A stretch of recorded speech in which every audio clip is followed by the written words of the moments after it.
When the hospital lights died and the monitors went black, Maya Lane realized she was about to give birth completely alone, in the middle of a catastrophic storm, with no father listed, no family called, and secrets buried so deep they could destroy everything. But 8 years later, those secrets would surface in the worst possible way.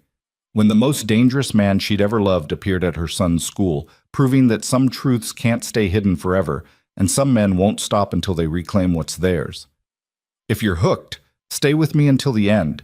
Hit that like button and comment your city so I can see how far this story travels. Now let's begin. The storm hit Crescent Bay like a fist through glass. Maya Lane stood at the window of Mercy General Hospital's third-floor waiting room, watching the ocean turn violent. Rain hammered the glass in sheets so thick the world beyond disappeared into gray chaos. Thunder rolled across the sky in waves that shook the building's foundation. Somewhere in the distance, transformers exploded in brilliant blue flashes, and the city began going dark sector by sector. She pressed one hand against the window, the other against her swollen belly, and tried to breathe through the contraction tightening like a vice around her middle. "You shouldn't be up," a voice said behind her. Maya turned to find Nurse Iris Chen, mid-50s, steel gray hair pulled back in a severe bun, eyes that missed nothing, standing in the doorway with a wheelchair.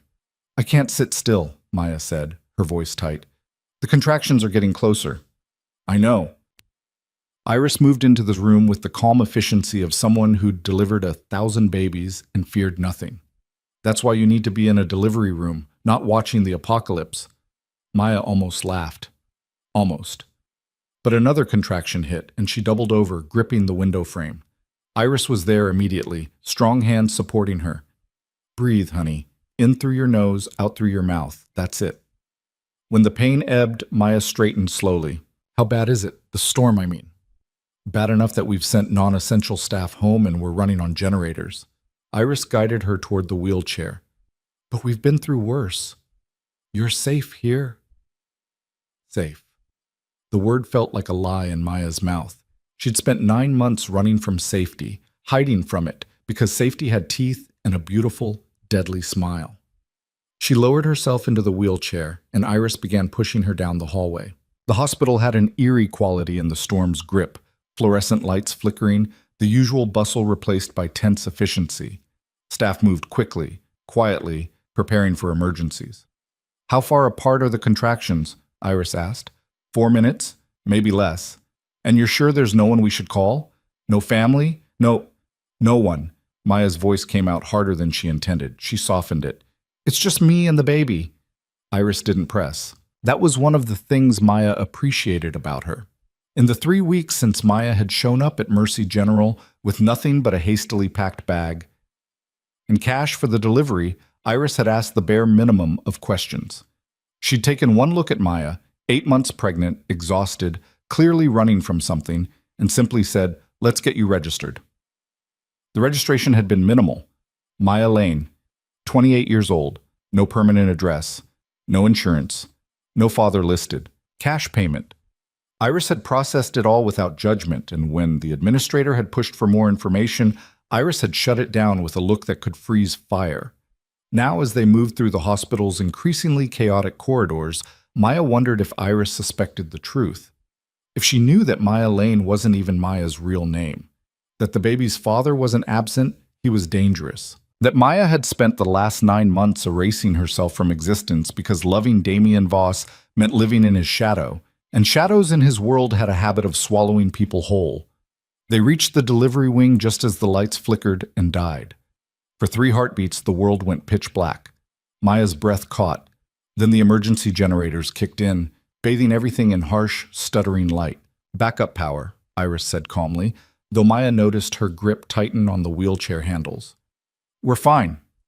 But Maya could hear the uncertainty in the hospital now. Raised voices, hurried footsteps, the mechanical wheeze of generators struggling to compensate. Through a window she glimpsed the city below. Vast sections completely dark, streetlights dead, only the occasional car headlight cutting through the storm. Iris wheeled her into a delivery room and helped her onto the bed. The room was small, sterile, equipped with the standard monitors and instruments. Everything looked normal, except for the lights.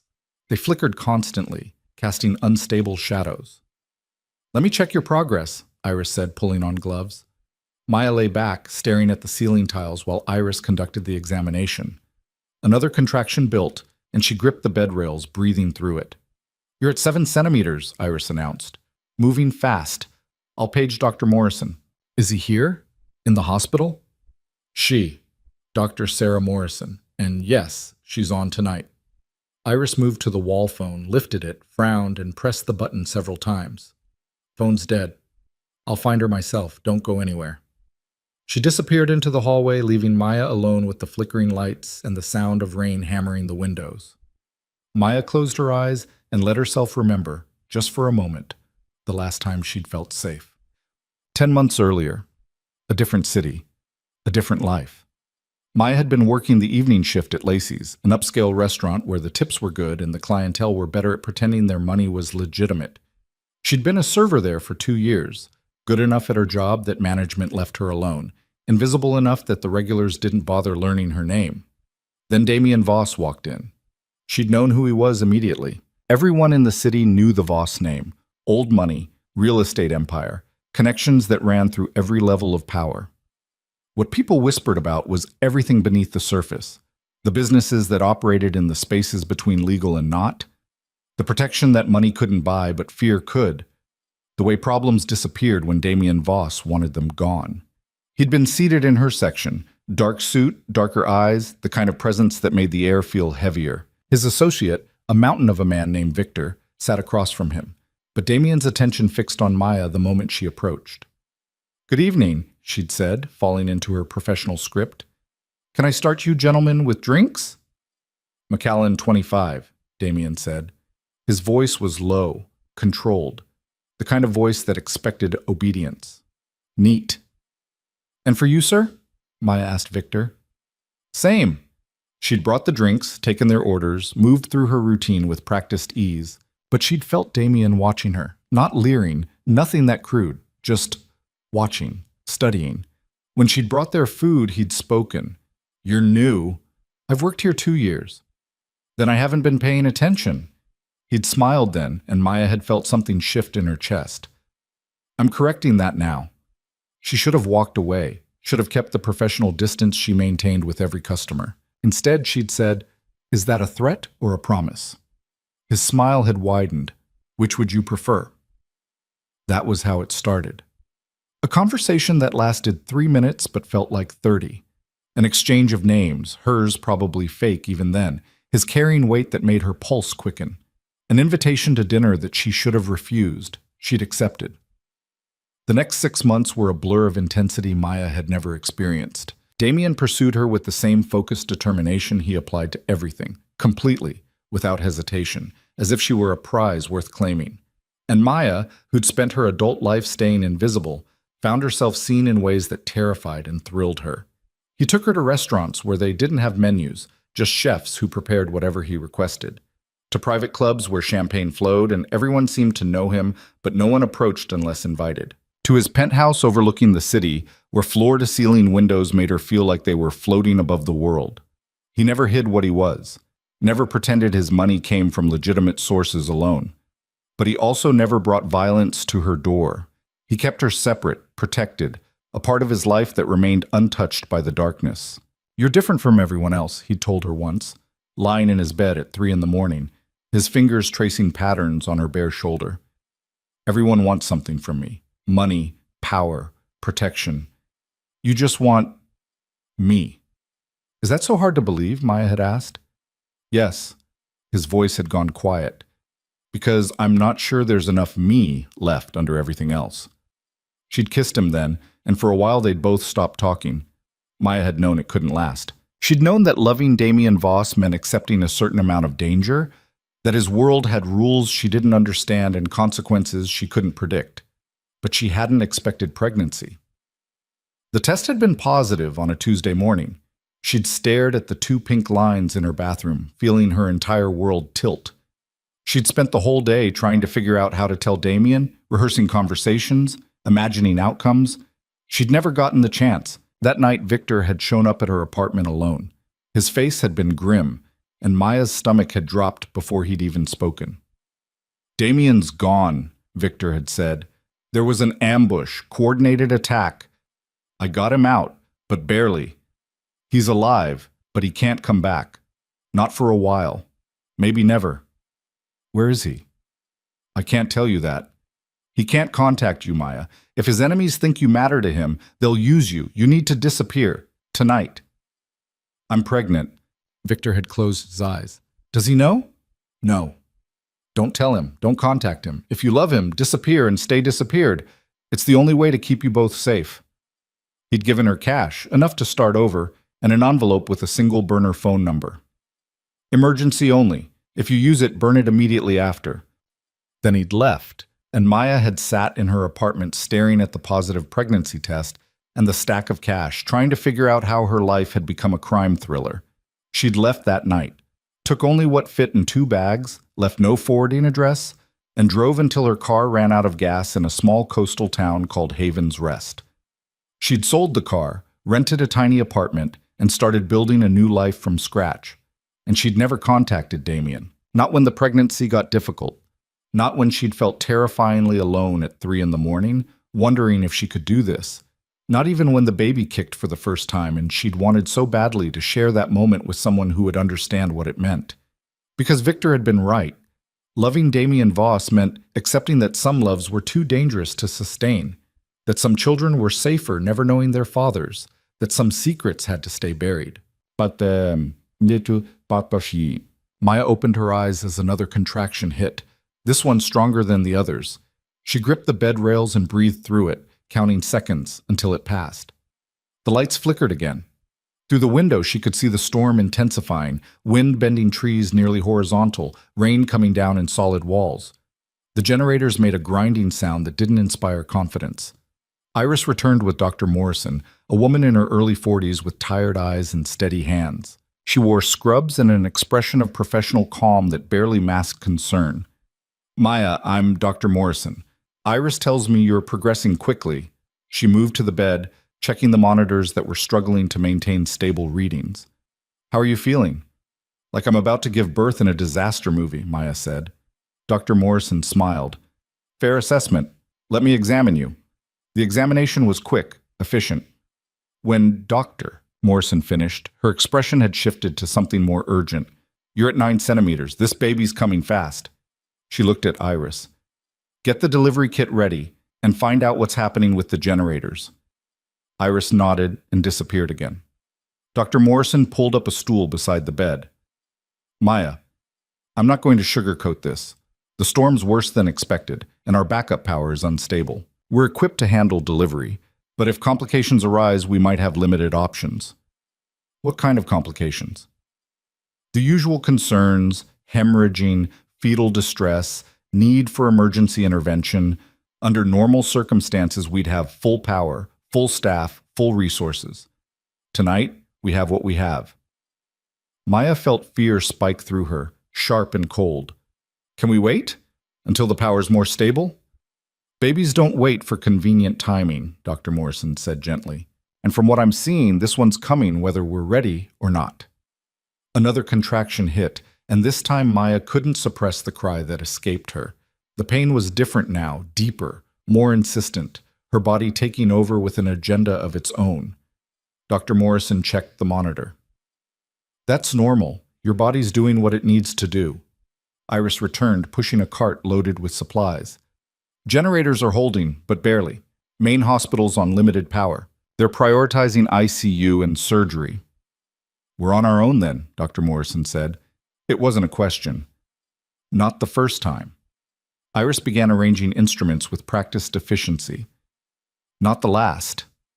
The next hour dissolved into a blur of pain and pressure, and the two women's steady voices guiding Maya through something her body seemed to know how to do without her conscious mind's input. The lights continued flickering. The storm continued raging. And Maya pushed when they told her to push, breathed when they told her to breathe, and tried not to think about the fact that she was bringing a child into the world completely alone. I can see the head, Dr. Morrison announced. Maya, next contraction. I need you to push hard. Can you do that? Maya nodded, too exhausted for words.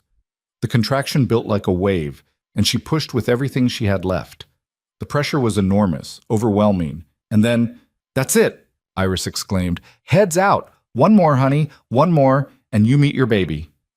Maya gathered herself for one final push. She thought about Damien, wherever he was. Thought about the life she'd built alone in Haven's Rest. Thought about all the secrets she'd kept and all the lies she'd told. And then she pushed, and the world exploded into a sound she'd never heard before. Her baby's first cry. Dr. Morrison lifted a small, squirming, blood-covered infant and placed him on Maya's chest. "It's a boy," she said softly. "A healthy, beautiful boy." Maya's hands came up automatically, cradling the tiny body against her. He was impossibly small, impossibly perfect, screaming his fury at the world with lungs that worked just fine. She felt tears streaming down her face as she stared at him. He had Damien's nose, his chin, dark hair plastered to his skull. "Hi," Maya whispered. "Hi, baby. I'm your mom." The baby's cries quieted slightly at the sound of her voice. His eyes, dark, unfocused, seemed to search for her. Iris draped a warm blanket over them both. "What's his name?" Maya hadn't let herself think about names, hadn't let herself plan that far ahead. But looking at him now, feeling the weight of him in her arms, one name rose to the surface. "Eli," she said. "His name is Eli. Eli Lane, a clean name, a safe name, a name with no connection to Damien Voss or the world he inhabited."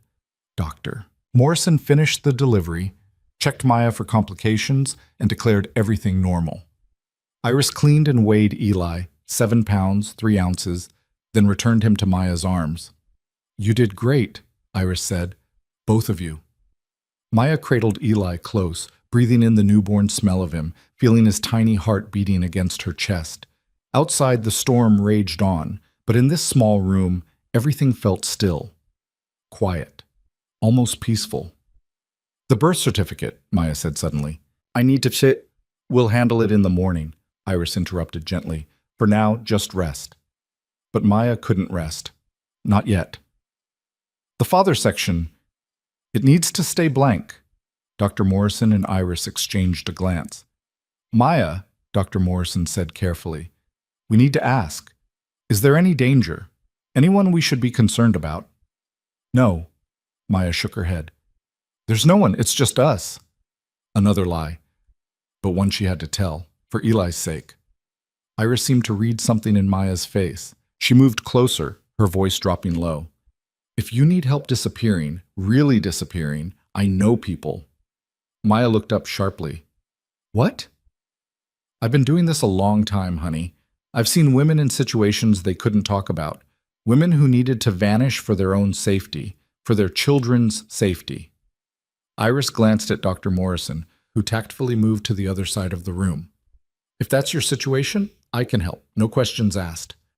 Maya felt something crack open in her chest. "Why would you do that?"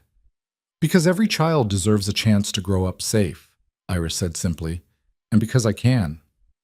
For a long moment, Maya just held Eli, feeling the weight of the decision pressing down on her.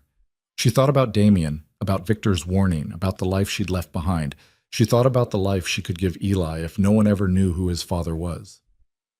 "I need the record sealed," Maya said quietly. "No father listed, minimal information, and I need to leave as soon as I can travel." Iris nodded. "I'll take care of it. The storm will buy us time. Everything's chaos right now. Records are a mess. The system's running on emergency protocols. By the time things settle, you'll just be another birth that happened during the blackout." "Thank you," Maya whispered. Iris squeezed her shoulder. "Get some rest. Tomorrow we'll figure out the details." She and Dr. Morrison left, closing the door quietly behind them. Maya was alone with her son. She looked down at Eli, who had fallen asleep against her chest, his tiny fist curled against her skin. He looked so peaceful, so innocent, so completely unaware that his existence was built on secrets and lies and love so dangerous it could destroy them both. "I'm sorry," Maya whispered to him. "I'm sorry your father isn't here. I'm sorry you'll grow up without him. I'm sorry for all of it." But she wasn't sorry for keeping him safe. She'd do anything to keep him safe, even if it meant Damien could never know his son existed. The lights flickered again, and for a moment the room went completely dark. Maya held Eli tighter, her heart racing. Then the generators caught, and the harsh emergency lighting returned. Through the window, she could see the first hints of dawn breaking through the storm clouds. The rain was starting to ease, the thunder growing more distant. The worst of the storm was passing. Maya closed her eyes and let herself sleep, her son warm and safe against her heart, and tried not to think about the storms that might still be coming. 3 days later, when the hospital systems were still recovering and the city was still digging out from the damage, Maya signed the discharge papers and walked out with Eli in a carrier she'd bought from a hospital volunteer. The birth certificate listed only one parent, Maya Lane. No father, no medical history beyond what was absolutely necessary. Minimal footprint in a system overwhelmed by storm-related chaos. Iris had been true to her word. She'd buried the paperwork deep, misfiled the records, and ensured that anyone looking for a birth during that specific window would have to dig through thousands of entries to find Eli's. "Where will you go?" Iris asked as Maya prepared to leave. "Somewhere quiet," Maya said. "Somewhere no one asks questions." Iris pressed a piece of paper into her hand. "If you ever need help, real help, call this number. Friend of mine. She's helped women like you before." Maya pocketed the number. "Thank you for everything." "Take care of that boy," Iris said. "He's something special." Maya looked down at Eli, sleeping peacefully in his carrier. "He is." She walked out of Mercy General Hospital into a bright, clear morning, the storm now just a memory recorded in fallen trees and broken windows. She'd arranged for a rental car, paid cash for a month in advance at a motel across town. In a few days, when Eli was strong enough to travel, she'd leave the city entirely. She'd find that quiet place, that nowhere town, that life where Maya Lane could be just another single mom struggling to make it, and Eli could be just another kid with no father in the picture. She could give him that. A normal life. A safe life. Even if it meant living with the ghost of Damien Voss in every feature of their son's face. Maya strapped Eli's carrier into the rental car's back seat, triple-checking the installation. She slid behind the wheel, adjusted the mirrors, and took one last look at the hospital in the rearview mirror. Then she drove away, heading toward a future built on absence and silence, and tried to convince herself it was enough. But late at night, when Eli cried and Maya rocked him in the darkness of anonymous motel rooms, she would sometimes let herself remember Damien's voice, his touch, the way he'd looked at her like she was the only real thing in his world. And she would whisper apologies to both of them, the man she'd loved and the son who would never know him, and promise herself that this sacrifice was worth it, that keeping them separate would keep them safe, that some loves were too dangerous to sustain, but that didn't make them any less real. Maya drove through the dawn with her infant son sleeping in the back seat, leaving behind the city where they'd both been born into chaos, and headed toward whatever quiet life she could build from the wreckage of everything that came before. The storm was over. But Maya knew, in the deepest part of her heart, that storms like the one she'd survived never really ended. They just went quiet for a while, waiting. Haven's Rest was the kind of town people passed through without noticing. A strip of weathered storefronts along a coastal highway, population 3,000, famous for nothing except being forgettable.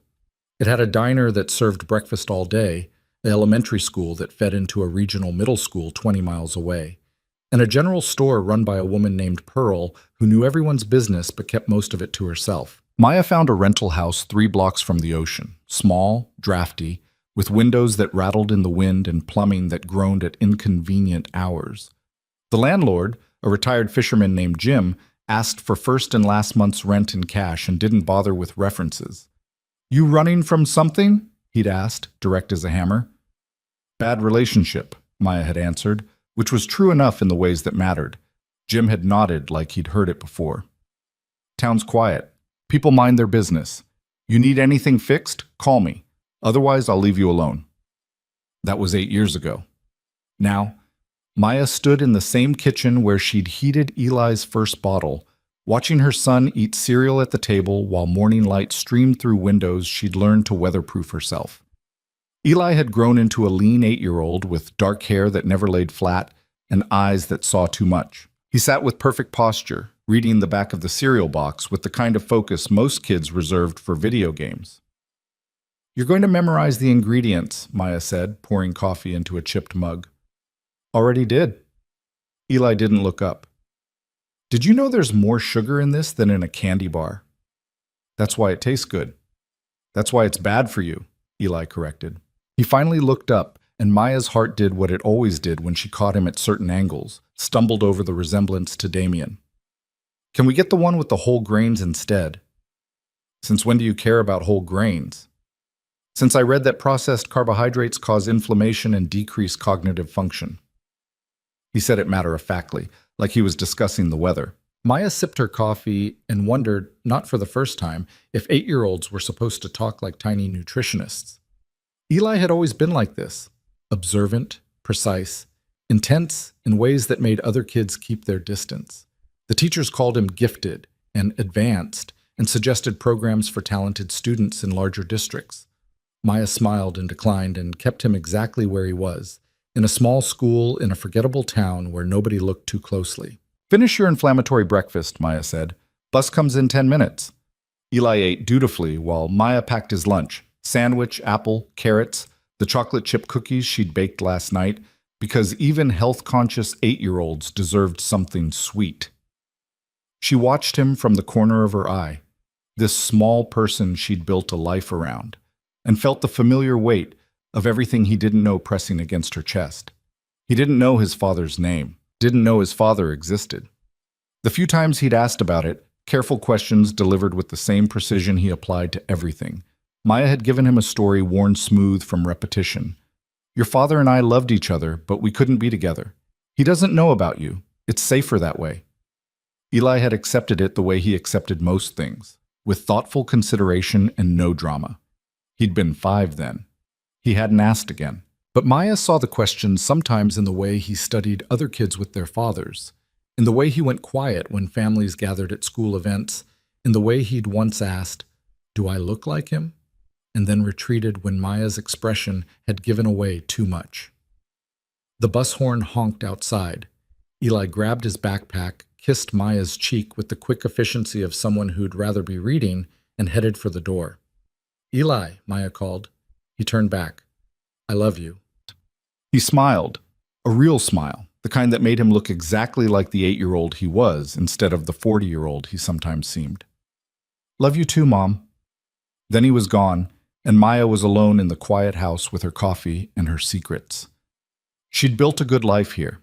Not the life she'd imagined when she was young and stupid enough to think love could exist without consequences, but a good life nonetheless. She worked at the Havens Rest Community Center, managing programs for after-school care and senior activities.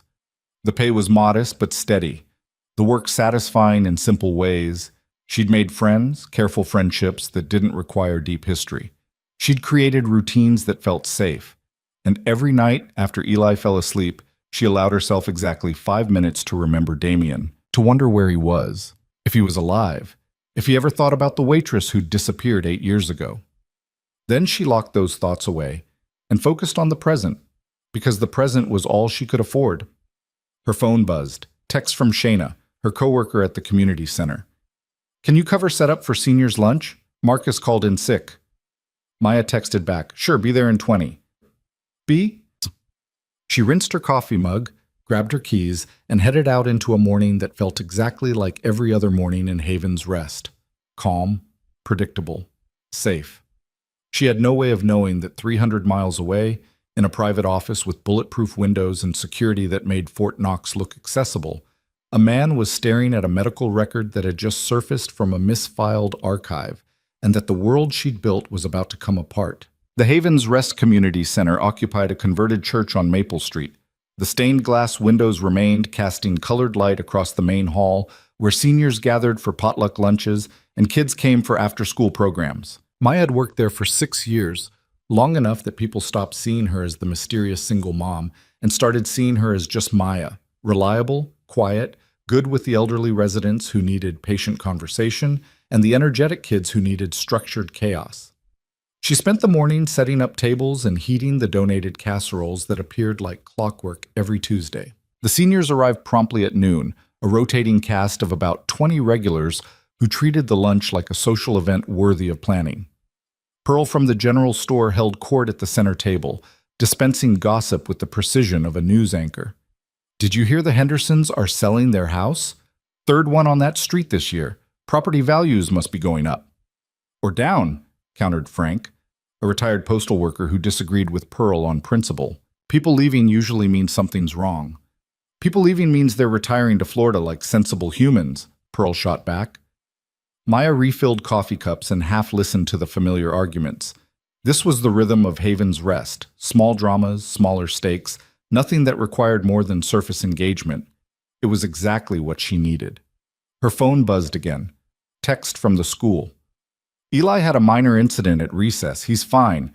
Please call when you have a moment. Maya's stomach dropped. She excused herself and stepped outside to call. The school secretary, Mrs. Patterson, answered on the second ring. Oh, Maya, don't worry. Eli's absolutely fine. There was just a small altercation at recess. What kind of altercation? Another student, Brandon Miller, you know him, tends toward the aggressive. He was bothering some of the younger kids. Eli intervened. Maya pinched the bridge of her nose. How did he intervene? Apparently he stepped between Brandon and a first grader and told Brandon that bullying behavior indicated low self-esteem and poor emotional regulation. Mrs. Patterson sounded like she was trying not to laugh. Brandon took exception to being psychoanalyzed by an 8-year-old and shoved Eli. Eli didn't shove back, but he also didn't back down. Mr. Chen separated them before it escalated. Is Eli in trouble? No. Brandon is in detention for putting hands on another student, but Principal Hayes wanted you aware of the situation. Eli's tendency to, let's call it protective intervention, has become a pattern. I'll talk to him, Maya said. She ended the call and stood in the parking lot looking at the town stretched out around her. 8 years of carefully constructed normalcy, and her son was already showing signs of the same instinct that had defined his father, the need to protect, to control threats, to stand between danger and the vulnerable.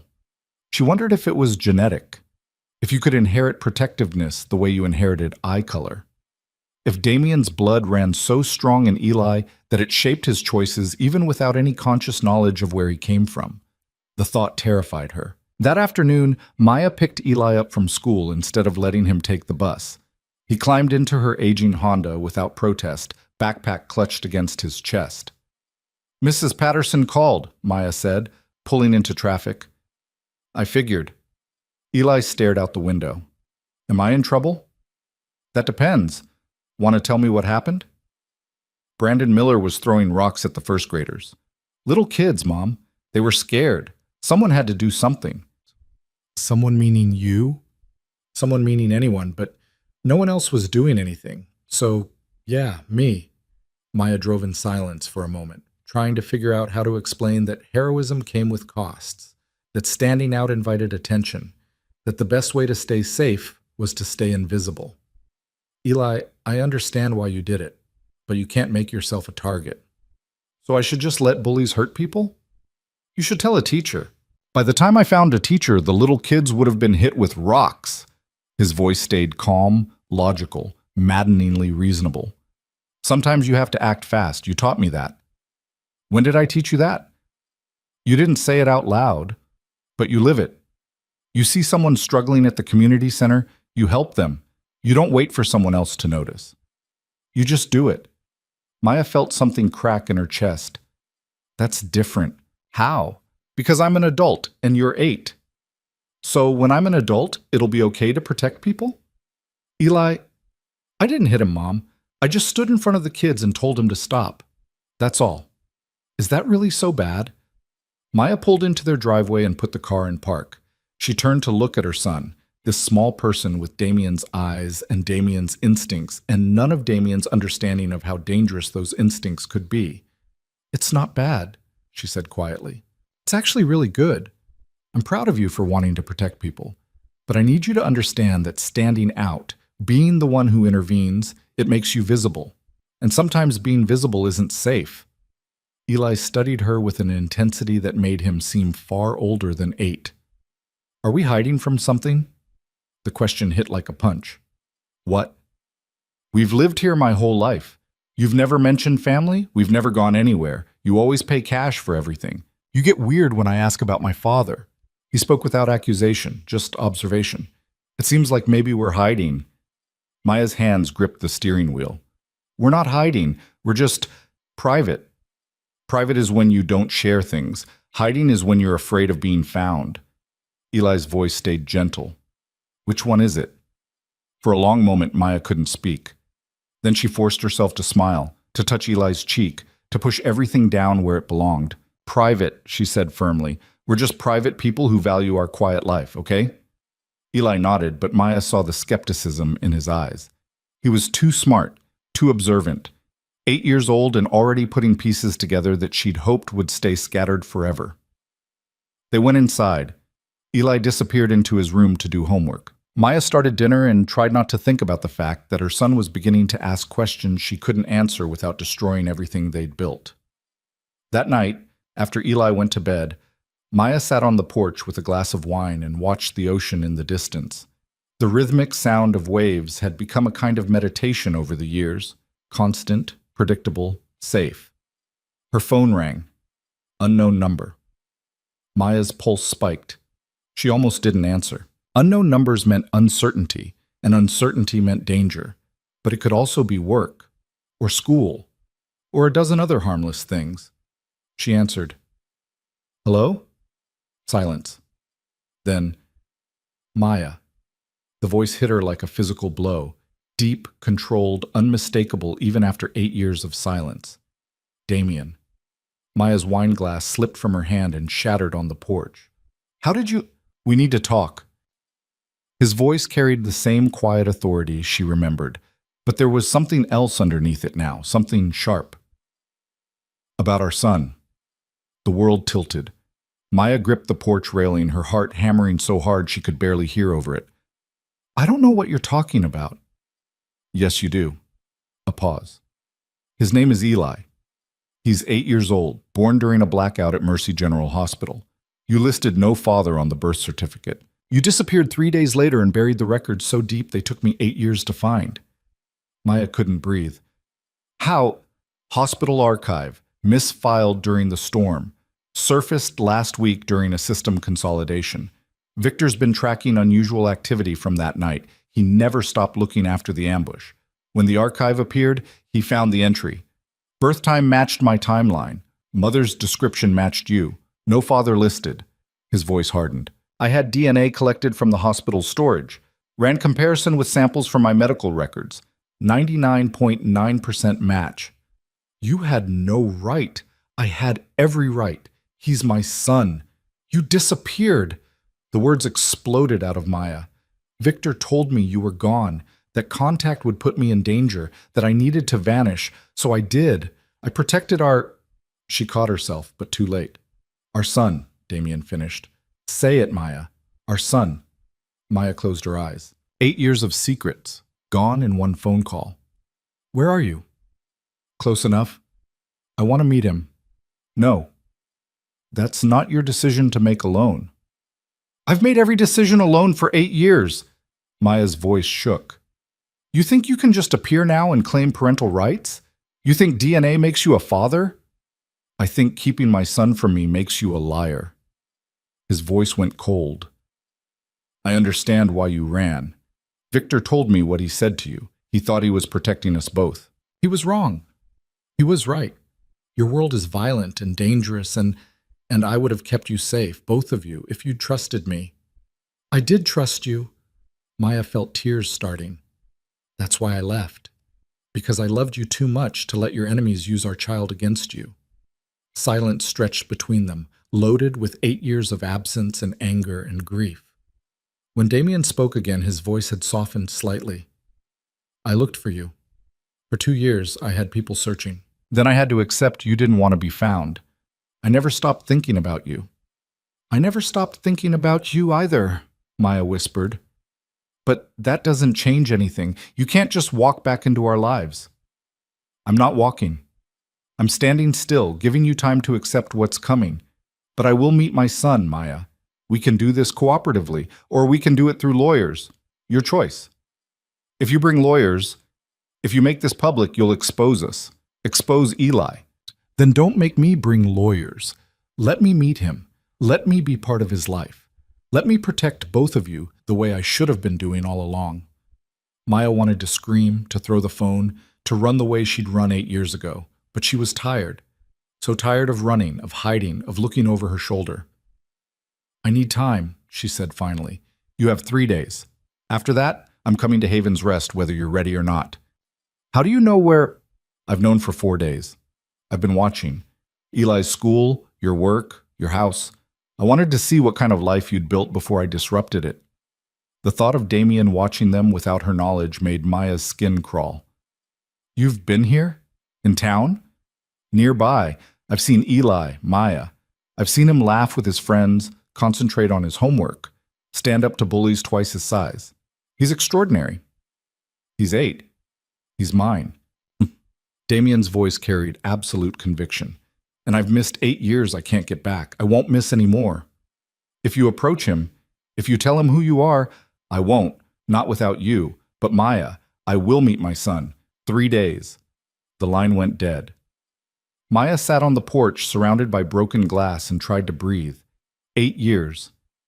8 years of building a life separate from Damien Voss, and he'd found them in less than a week once he knew to look.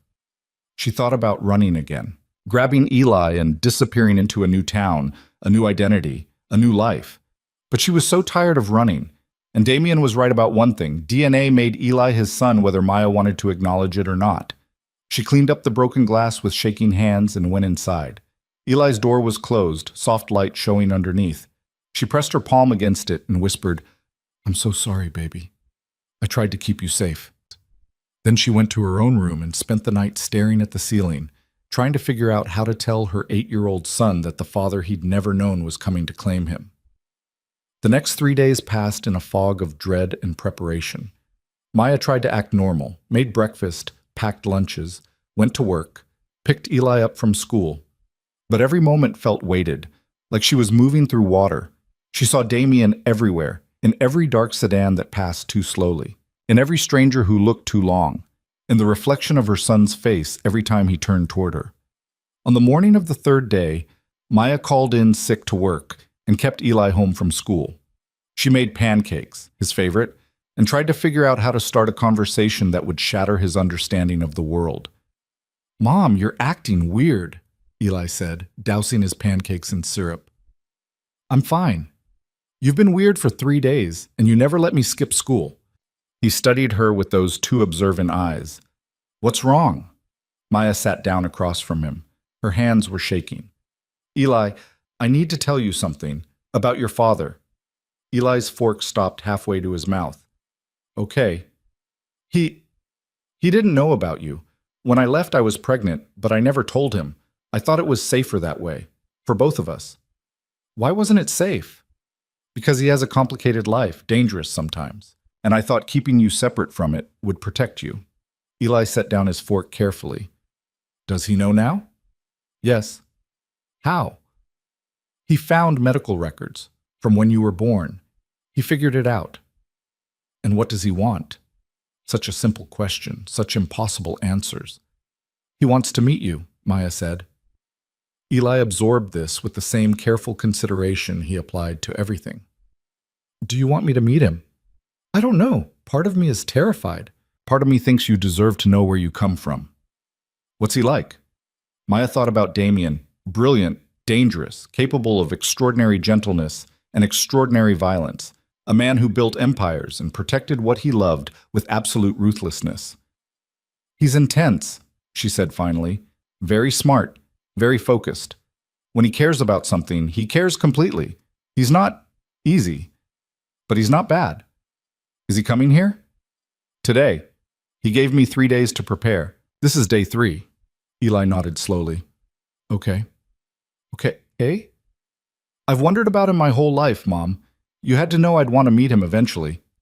You're 8. You're not supposed to be this calm about earth-shattering news. Eli almost smiled. I'm good at staying calm. You taught me that too. Before Maya could respond, there was a knock at the door. 3 firm raps, perfectly spaced. Maya's heart stopped. Is that him? Eli whispered. Stay here. Maya stood on shaking legs and moved to the door. She looked through the peephole and saw him. Damien Voss, standing on her porch like he belonged there, wearing dark slacks and a perfectly tailored shirt, looking exactly as she remembered, except for the lines around his eyes that hadn't been there 8 years ago. She opened the door. For a moment, they just stared at each other. 8 years collapsed into nothing. Maya saw recognition flash across Damien's face. He was cataloging changes the same way she was, noting the differences time had carved into both of them. Maya, he said softly. You said 3 days. It's been 3 days. I'm exactly on time. His eyes moved past her, searching the house. Is he here? Yes. But Damien, before you come in, you need to understand. Mom? Eli's voice came from behind her. It's okay. Let him in. Maya turned to find Eli standing in the hallway, pancake syrup on his chin, looking at Damien with the same intense focus he applied to everything worth studying. And Damien looked at his son for the first time. The moment stretched between them like a wire pulled taut. Maya saw Damien's expression shift through a dozen emotions too fast to name. Shock, recognition, grief, wonder, something that might have been pain. Hello, Eli, Damien said, his voice rough. I'm my father, Eli finished. Yeah, I figured that out. He tilted his head, studying Damien the way he studied everything. You look like me. Or I look like you.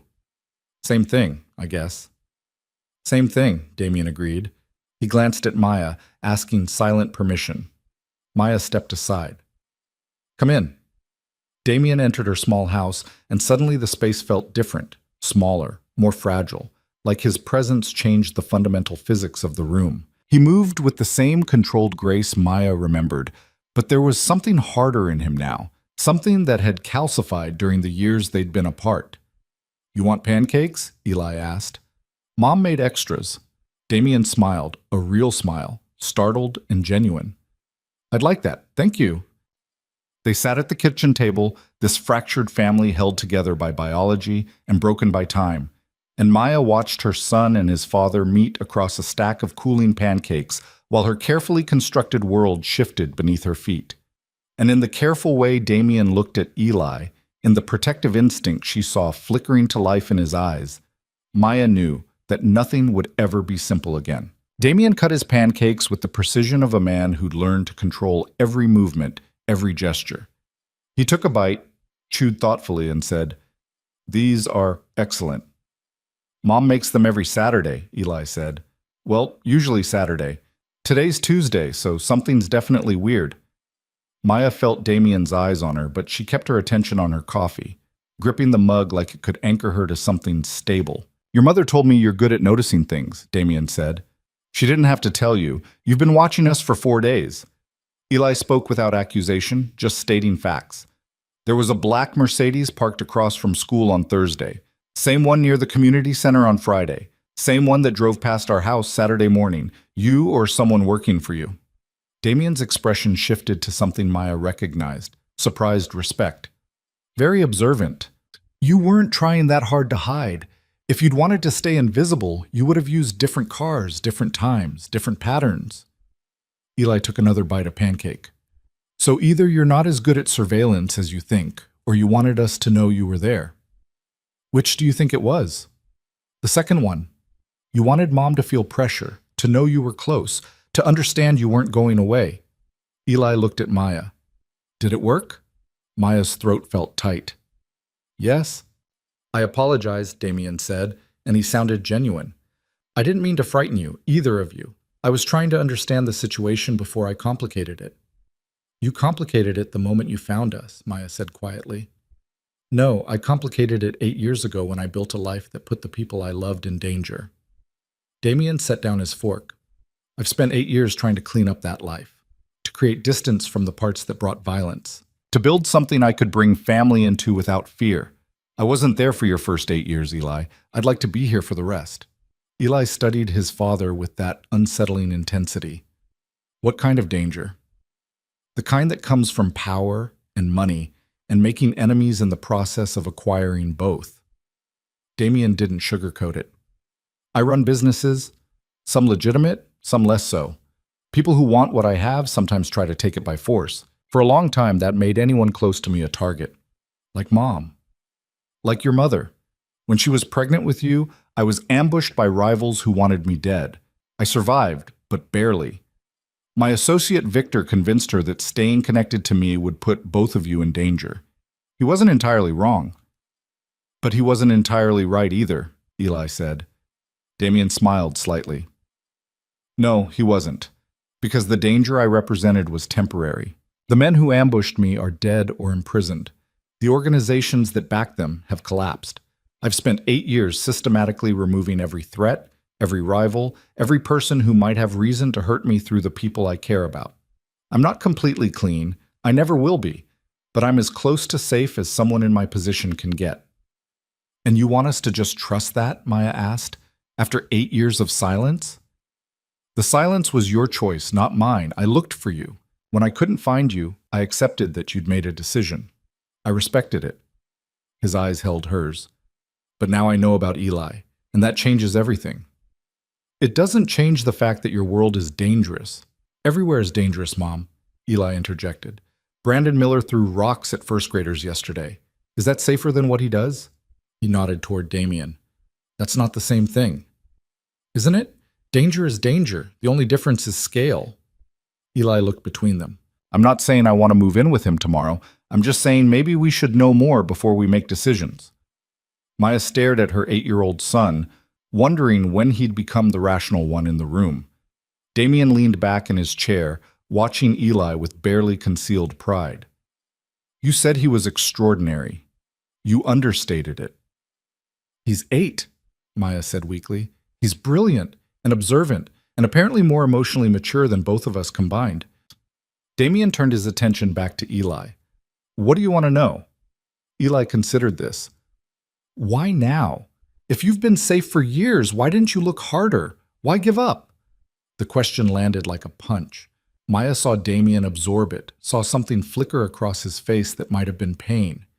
Because I thought your mother left because she didn't want the life I could offer. Because I thought she'd chosen something else, something better, and I didn't want to force her back into a world she'd escaped. He paused. I didn't know about you. If I'd known she was pregnant, nothing would have kept me away. Nothing. Not even Victor telling you it wasn't safe? Not even that. Eli nodded slowly, processing. Okay. Okay, what? Maya asked. Okay. I believe him. Eli pushed his plate away. I've read about body language and microexpressions. He's telling the truth. Or at least, he believes he's telling the truth, which is basically the same thing. Damien laughed, a real laugh, surprised and delighted. You've read about microexpressions. Library has good books, plus internet. Eli shrugged. I like understanding how people work. So do I. Damien glanced at Maya. He gets that from both of us. The words hung in the air, acknowledging for the first time that Eli was built from both of them, that genetics had woven them together in ways that 8 years of separation couldn't erase. Maya stood abruptly. I need air. She walked out onto the porch, leaving father and son at the kitchen table. The morning was clear, the ocean visible in the distance, everything exactly as it should be, except for the fact that her entire life had just shifted off its axis. She heard footsteps behind her. Damien, of course, moving quietly, giving her space, but not leaving her alone. He's remarkable, Damien said. I know. You did this, raised him alone, kept him safe, gave him a good life. I can see it in everything he does. Don't, Maya's voice cracked. Don't try to make this easy by complimenting my parenting. You don't get to show up after 8 years and act like this is simple. I'm not trying to make it simple. I'm trying to acknowledge what you've accomplished. I accomplished it without you. I know. And I'm sorry for that. Sorrier than I can express. Damien moved to stand beside her, not touching, just present. But I'm here now, and I'm not leaving. We need to figure out how this works. There is no this. You're his father biologically, but you're a stranger to him. You don't just walk into an 8-year-old's life and become dad. I'm not trying to become dad overnight. I'm trying to become present, available, part of his life in whatever capacity he'll accept. Damien paused. And part of yours, if you'll let me. Maya turned to look at him, really look at him. The years had changed him, added weight to his presence, lines to his face, a kind of controlled intensity that suggested violence held carefully in check. But his eyes were the same, dark, focused, capable of surprising gentleness. "I can't do this again," she whispered. "I can't let you in and then watch you disappear." "I'm not disappearing. I told you. I've spent 8 years building toward this. Toward a life stable enough to include family. I'm here, Maya. I'm staying. Until the next threat. Until the next ambush. Until something pulls you back into the darkness. There is no darkness anymore. Just gray areas, complicated business. The kind of life most powerful men live, just with a little more edge." He reached out, stopped just short of touching her hand. "I'm not asking you to trust me blindly. I'm asking you to let me prove I've changed." Before Maya could respond, Eli appeared in the doorway. "Are you two done talking about me like I'm not here?" Damien smiled. "We're talking about us. You just happen to be the connecting point." "Same thing." Eli looked at Damien. "I have questions."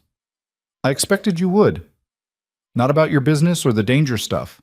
About you. Like, what do you do for fun? What's your favorite book? Do you play any sports? Can you cook? Normal stuff." Damien blinked, clearly not expecting that line of inquiry. "I read, mostly. History, philosophy, occasionally fiction. I don't play sports, but I work out regularly. And I can cook, though I usually have it done for me." "What kind of fiction?" "Thrillers, primarily, some literary fiction." "I like mysteries," Eli said. "Sherlock Holmes, Encyclopedia Brown, that kind of thing. Mom says I like puzzles because my brain works that way." "Mine too." Damien's expression softened. "I'd like to recommend some books if you're interested. Stories I think you'd enjoy." "Okay, but I get to recommend some back. Fair trade." "Absolutely fair." Maya watched them negotiate this small exchange and felt something loosen in her chest. Not relief, exactly. More like resignation. Damien wasn't going away. Eli wanted to know him, and she was too tired to keep fighting a battle she'd already lost. "I need rules," she said. Both of them turned to look at her. "If we're doing this, we do it my way. You don't take Eli anywhere without my permission. You don't make decisions about his life without consulting me. You don't introduce him to your business or your associates. He stays separate from that world, completely separate." "Agreed," Damien said without hesitation. "And if at any point I feel like this is becoming dangerous, if I see any sign that your presence is putting him at risk, you walk away. No arguments, no lawyers, no custody battles. You just go." Damien's jaw tightened. "That's asking me to give up my son if you get scared. That's asking you to prioritize his safety over your parental rights. If you can't agree to that, we're done here." They stared at each other, wills locked. Eli watched the standoff with interest. Finally, Damien nodded. "Agreed, with one condition." "What condition?" "You promise to be honest about what constitutes actual danger versus fear of danger. I won't let anxiety dictate my relationship with my son. But if there's genuine threat, I'll step back. Deal?" Maya considered this. It was more than she'd expected him to concede. "Deal." "Good." Eli clapped his hands together. "Now that the negotiation's done, can I ask what happens next? Like, do you just visit sometimes? Do we get dinner together? What's the actual plan?" Damien looked at Maya. "What do you want the plan to be?" "I want slow, careful, building trust before we build anything else." "I can do slow." Damien pulled out his phone. "I'm staying at a rental house about 20 miles north. Small place, private. I'll be there for the foreseeable future. When you're ready for the next conversation, call me." He showed Maya the number on the screen. She committed it to memory, but didn't take the phone. "What if I'm never ready?" she asked. "Then I wait, but I think you will be, because you know I'm right about one thing." Damien's eyes held hers. "Eli deserves to know where he comes from, and despite everything, you want him to have what you didn't, a complete picture of his family." He was right. She hated that he was right, but he was. Damien turned to Eli. "It was good to meet you, really good. I hope we can do this again soon." "Me too," Eli said simply. Damien walked to the door, then paused. "Thank you for letting me in. I know it wasn't easy."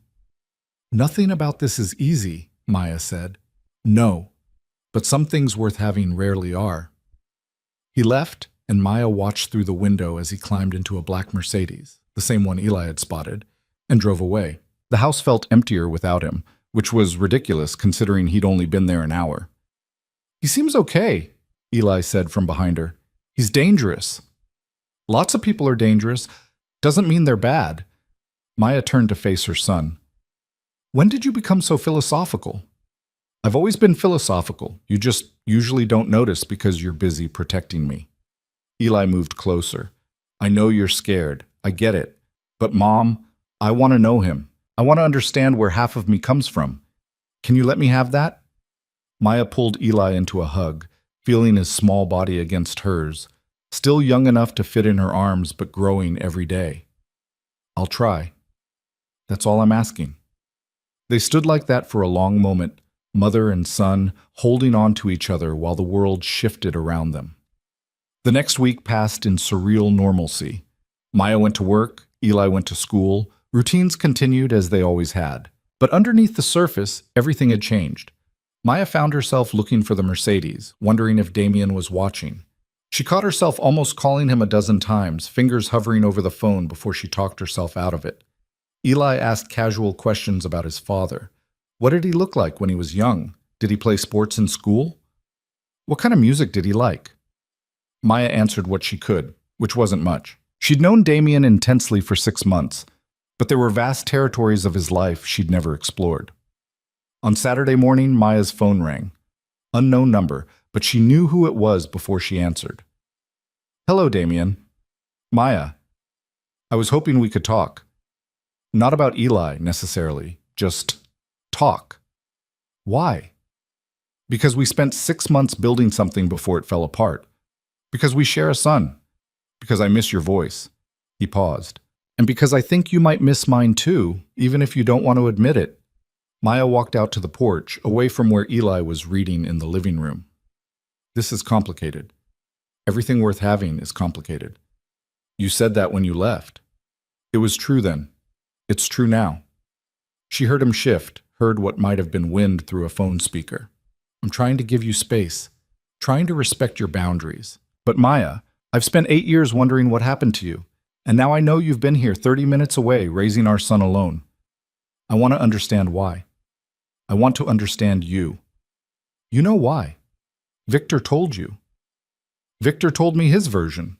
I want yours. Maya leaned against the porch railing, staring at the ocean. I was terrified. You disappeared, Victor said you might be dead, or might as well be, and I was pregnant with a baby whose father operated in a world I didn't understand. I couldn't bring a child into that.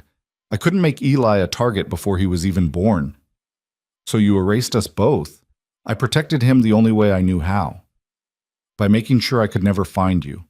By building a life that excluded me completely. Damien's voice carried an edge now. Did you ever plan to tell him about me? Or was the goal to let him grow up thinking his father didn't exist? I planned to tell him when he was old enough to understand, when he could make his own choice about whether to search for you. And when would that be? 18, 21, after he'd spent his entire childhood wondering why he wasn't enough to make his father stay. The words hit hard because Maya had worried about exactly that, had seen Eli watching other kids with their dads, and known he was building narratives about his own absence. That's not fair, she said. None of this is fair. You made a unilateral decision that affected all 3 of us. I understand why. I even respect it to a degree. But don't act like your choice didn't have consequences. Your life had consequences. Your choices put us in danger. My choices 8 years ago, yes, but I've spent those 8 years changing, building something different. If you'd trusted me, if you'd reached out even once, we could have built this together. I couldn't risk it. You couldn't risk me. His voice softened. That's what this really comes down to. You loved me, but you didn't trust that love was enough to protect Eli. You chose certainty over faith, safety over us. Maya felt tears starting. You don't understand. I understand perfectly. I understand being alone and terrified and making the choice you thought was right, even if it destroyed everything else. I've made those choices too. The difference is, I'm trying to build something new from the wreckage. You're still hiding in it. I'm not hiding. I'm protecting my son. Our son. And he doesn't need protection from me. He needs presence. He needs family. He needs to understand that love doesn't always look clean and simple, but it's still love. Maya wiped her eyes. Why are you doing this? Because I spent 8 years accepting your absence. I'm not spending one more day pretending it doesn't matter that you're here, that we're here, that we have a son who deserves better than two parents who can't figure out how to be in the same room without destroying each other. We're not destroying each other. Not yet. But we will if we keep living in the past instead of building towards something different. Damien exhaled. I want to try, Maya.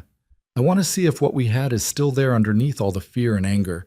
And I want Eli to see his parents try to make something work instead of giving up before we've started. That's asking for a lot. I know, but we've already given up 8 years. How much more are we willing to sacrifice? Maya closed her eyes, feeling the weight of the question settle over her.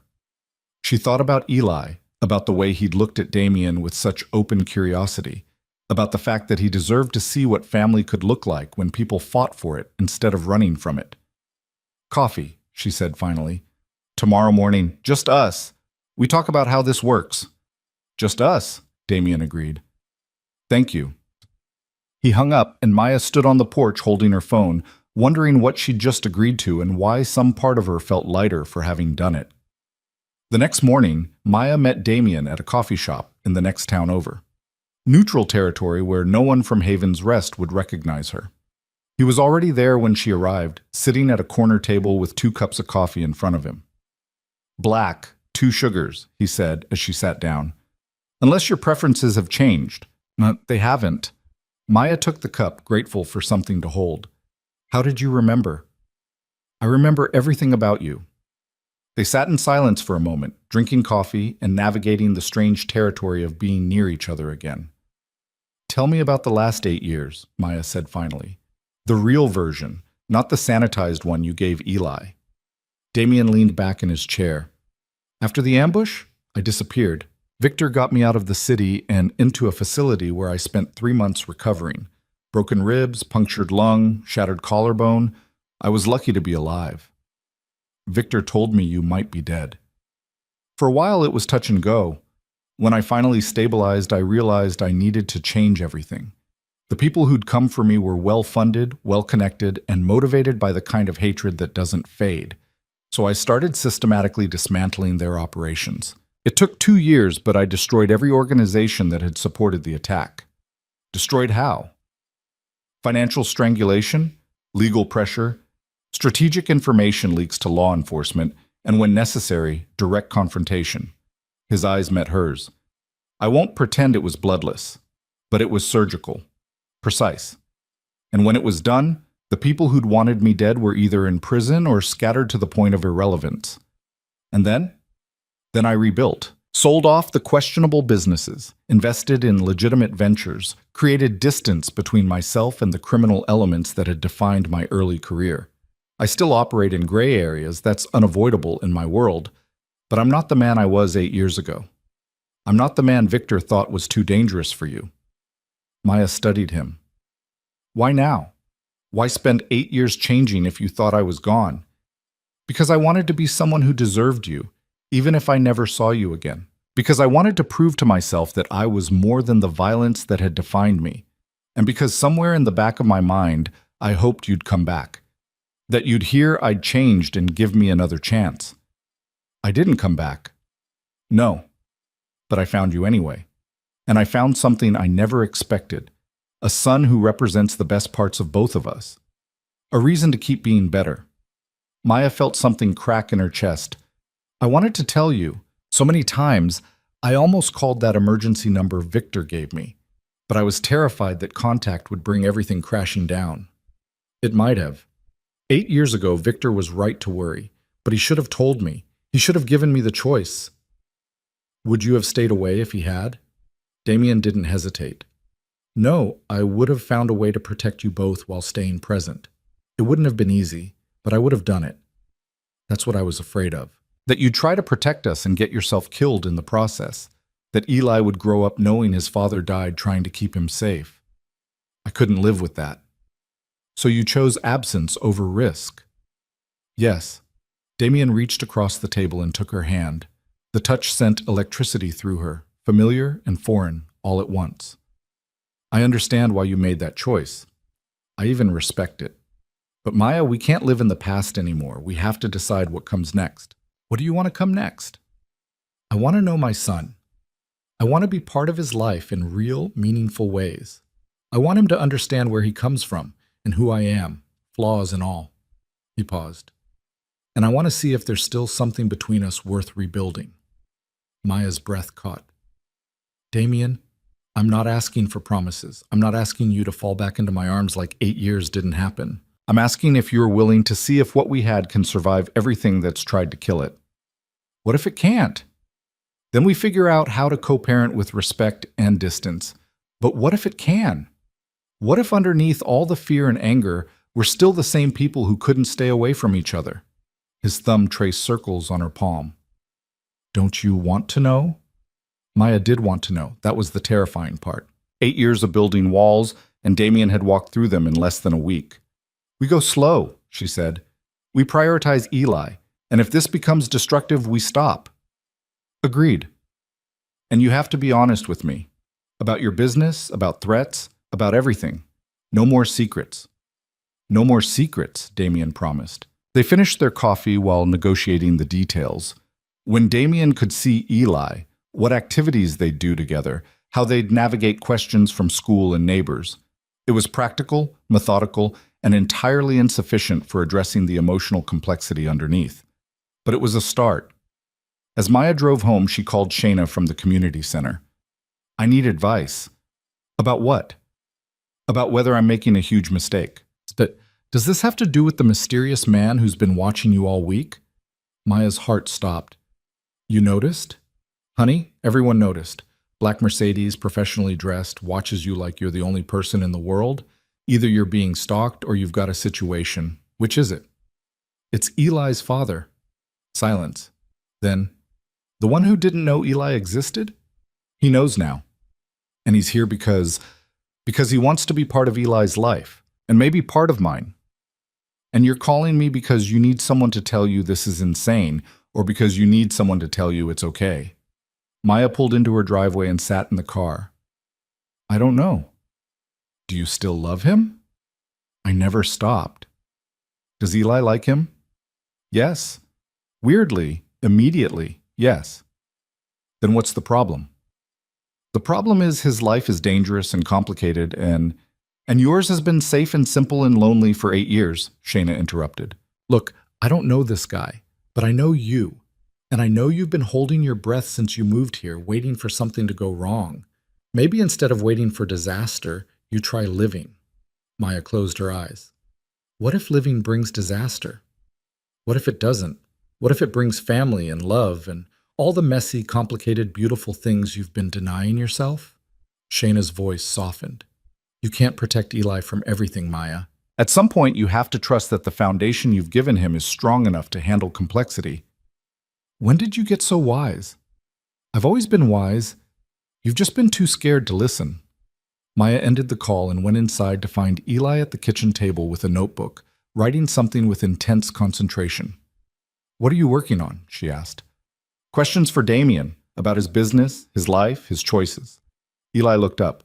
I figure if he's going to be around, I should understand who he actually is, not just who I want him to be. Maya sat down beside him. That's very mature. I'm good at research. Eli tapped his pencil against the page. Did you two talk? We did. And we're going to try to make this work, to build something that includes all three of us. Eli smiled, a real smile, wide and genuine. Good. I like him. And I think you do too, even if you're pretending not to. I'm not pretending anything. You're pretending you're not scared, but that's okay. Being scared means you care. Eli returned to his notebook. When can I see him again? Soon. We're figuring out the schedule. Tell him I want to go to the park, the one with the good climbing structure. I want to see if he's athletic or just talks about working out. Maya laughed despite herself. I'll pass that along. She texted Damien the request, and his response came immediately. Tomorrow, 2 p.m., I'll be there. And just like that, they were building something new, something fragile and uncertain and terrifying in all the ways that mattered. But for the first time in 8 years, Maya felt like she was moving forward instead of just surviving. She hoped it was enough. She hoped they were enough. The park was nearly empty when they arrived. Just a few mothers with toddlers at the sandbox and an elderly man walking a small dog along the path. Damien was already there, leaning against a bench near the climbing structure, wearing jeans and a dark shirt that made him look almost normal. Almost. Eli spotted him immediately and took off running. Maya's heart lurched, but she forced herself to walk at a normal pace to let this moment belong to them. You came, Eli said, slightly breathless. I said I would. Damien straightened. Ready to test my athletic abilities? Race you to the top. Eli pointed at the climbing structure, a complex network of ropes, platforms, and metal bars that stretched 15 feet high. You're on. They moved to the structure, and Maya watched as her son and his father scrambled up different sides, competing with the kind of ease that suggested they'd done this 1,000 times before, instead of never. Damien was faster, stronger, but he held back just enough to let Eli reach the top platform first. I won, Eli called down. You did, Damien agreed, pulling himself onto the platform beside Eli. Fair and square. You let me win. I gave you a sporting chance. There's a difference. They sat on the platform together, legs dangling, and Maya felt something shift in her chest. This was what she'd denied Eli for 8 years. This easy camaraderie, the sense of being seen by someone who understood him instinctively. After a few minutes, they climbed down and joined Maya on the bench. He's fast, Damien said, and he doesn't hesitate. That's good instinct. It's terrifying instinct, Maya countered. He climbs things without thinking about how to get down. I think about it, Eli protested. I just think about it while I'm already climbing. Damien laughed, and the sound was so genuine, so unguarded, that Maya found herself smiling despite her anxiety. They spent the next hour at the park, and Maya watched father and son navigate each other with surprising grace. Damien asked questions about school, about friends, about what Eli liked to read, and listened to the answers with complete attention. Eli tested boundaries, asked pointed questions about Damien's work and his past, and accepted the careful answers without pushing too hard. It should have felt awkward. Instead, it felt inevitable. As they were preparing to leave, Eli's expression shifted. He went still, focused on something beyond Maya's shoulder. What's wrong? Maya asked. That car. Eli pointed to a dark sedan parked across the street. It's been there since we got here. Driver hasn't gotten out. Just sitting there, watching. Maya's blood went cold. She turned to look, but Damien's hand on her arm stopped her. Don't, he said quietly. Don't let them know you've noticed. Them? Maya's voice came out strangled. You know who that is? Possibly. Stay calm. Damien stood smoothly, keeping his body between them and the car. Eli, take your mother's hand. We're going to walk to my car, and you're going to tell me about your science project like nothing's wrong. I don't have a science project, Eli said. Then make one up. Now. They walked across the park, Eli improvising an elaborate story about volcanoes, while Maya's heart hammered so hard she could barely hear him. Damien kept pace beside them, relaxed and casual, but Maya could see the tension in his shoulders, the way his eyes tracked everything around them. They reached Damien's Mercedes. He unlocked it and gestured for them to get in. I have my car, Maya said. Leave it. I'll have it picked up later. His voice carried an edge that made arguing impossible. Get in. Maya and Eli climbed into the back seat. Damien slid behind the wheel, started the engine, and pulled out of the parking lot with controlled speed. The sedan followed. We're being followed, Eli observed calmly. Yes, Damien said. By people who want to hurt us? By people who want information. Whether they want to hurt you depends on what they learn. Damien's eyes flicked to the rearview mirror. Don't worry, I've dealt with this before. He drove through Haven's Rest with the kind of precision that suggested he'd already mapped every street, every turn, every potential escape route. The sedan stayed 3 car lengths back, professional and patient. What do they want? Maya asked, her voice shaking. They want to know if you matter to me, if Eli matters to me, if you're leverage they can use. Damien turned onto a residential street, then another, creating distance. I need you both to listen very carefully. When I tell you to, you're going to get out of this car and walk into the house on the left, the blue one with the white trim. The door will be unlocked. Inside, there's a man named Victor. He'll keep you safe while I handle this. Victor, Maya repeated. The one who told me to disappear? The same. He's been watching over you since I found you, making sure you stayed safe while I figured out how to approach without scaring you. Damien pulled up in front of the blue house. Go, now! Maya grabbed Eli's hand and they ran. The door opened before they reached it, and Victor, older than she remembered, broader, with the kind of face that suggested violence was a professional skill, pulled them inside and locked the door behind them. Through the window, Maya watched Damien drive away.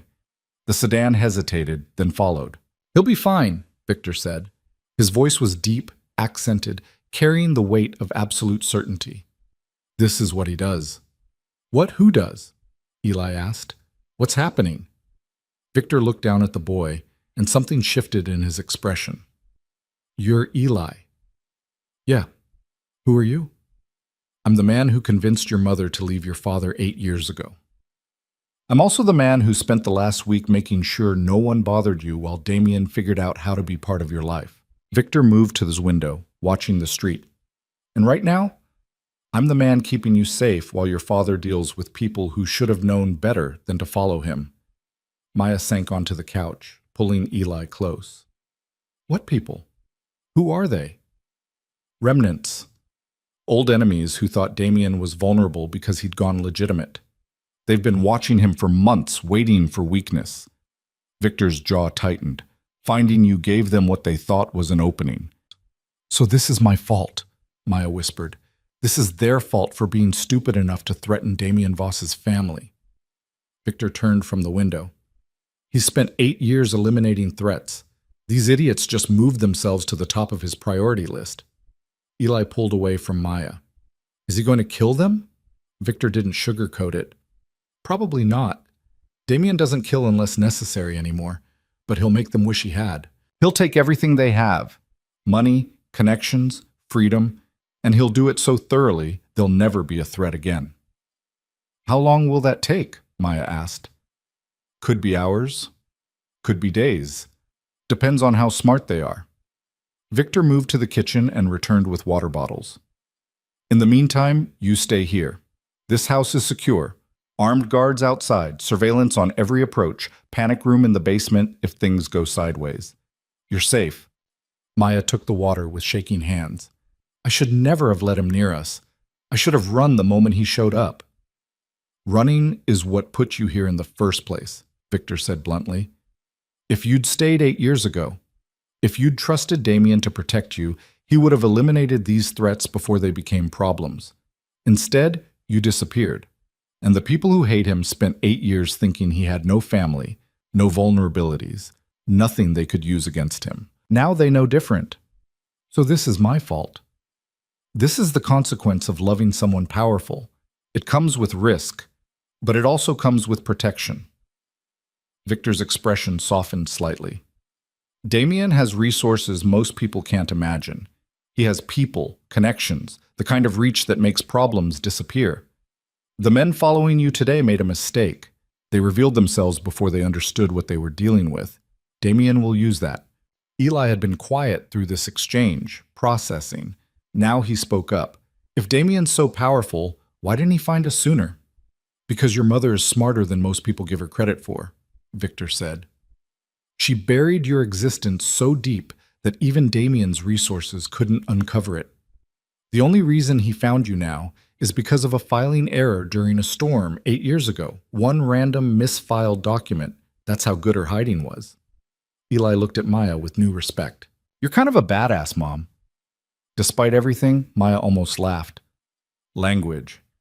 It's accurate, though. Victor's phone buzzed. He checked it, and his expression shifted to something that might have been satisfaction. Damien's handled the immediate tail. He's heading to a secondary location to have a conversation with their employer. Could be a few hours. What kind of conversation? Maya asked. The kind where he explains why touching his family is a death sentence. Victor pocketed his phone. You should rest. It's going to be a long night. But Maya couldn't rest. She paced the safe house while Eli explored with the kind of curiosity that suggested he found the whole situation more interesting than terrifying. Victor made dinner, simple pasta, salad, bread, and they ate in tense silence. It was nearly midnight when Damien finally returned. He looked tired but unharmed, his clothes slightly disheveled, his expression carrying the weight of violence recently committed. It's done, he said. Victor nodded and left the room, giving them privacy.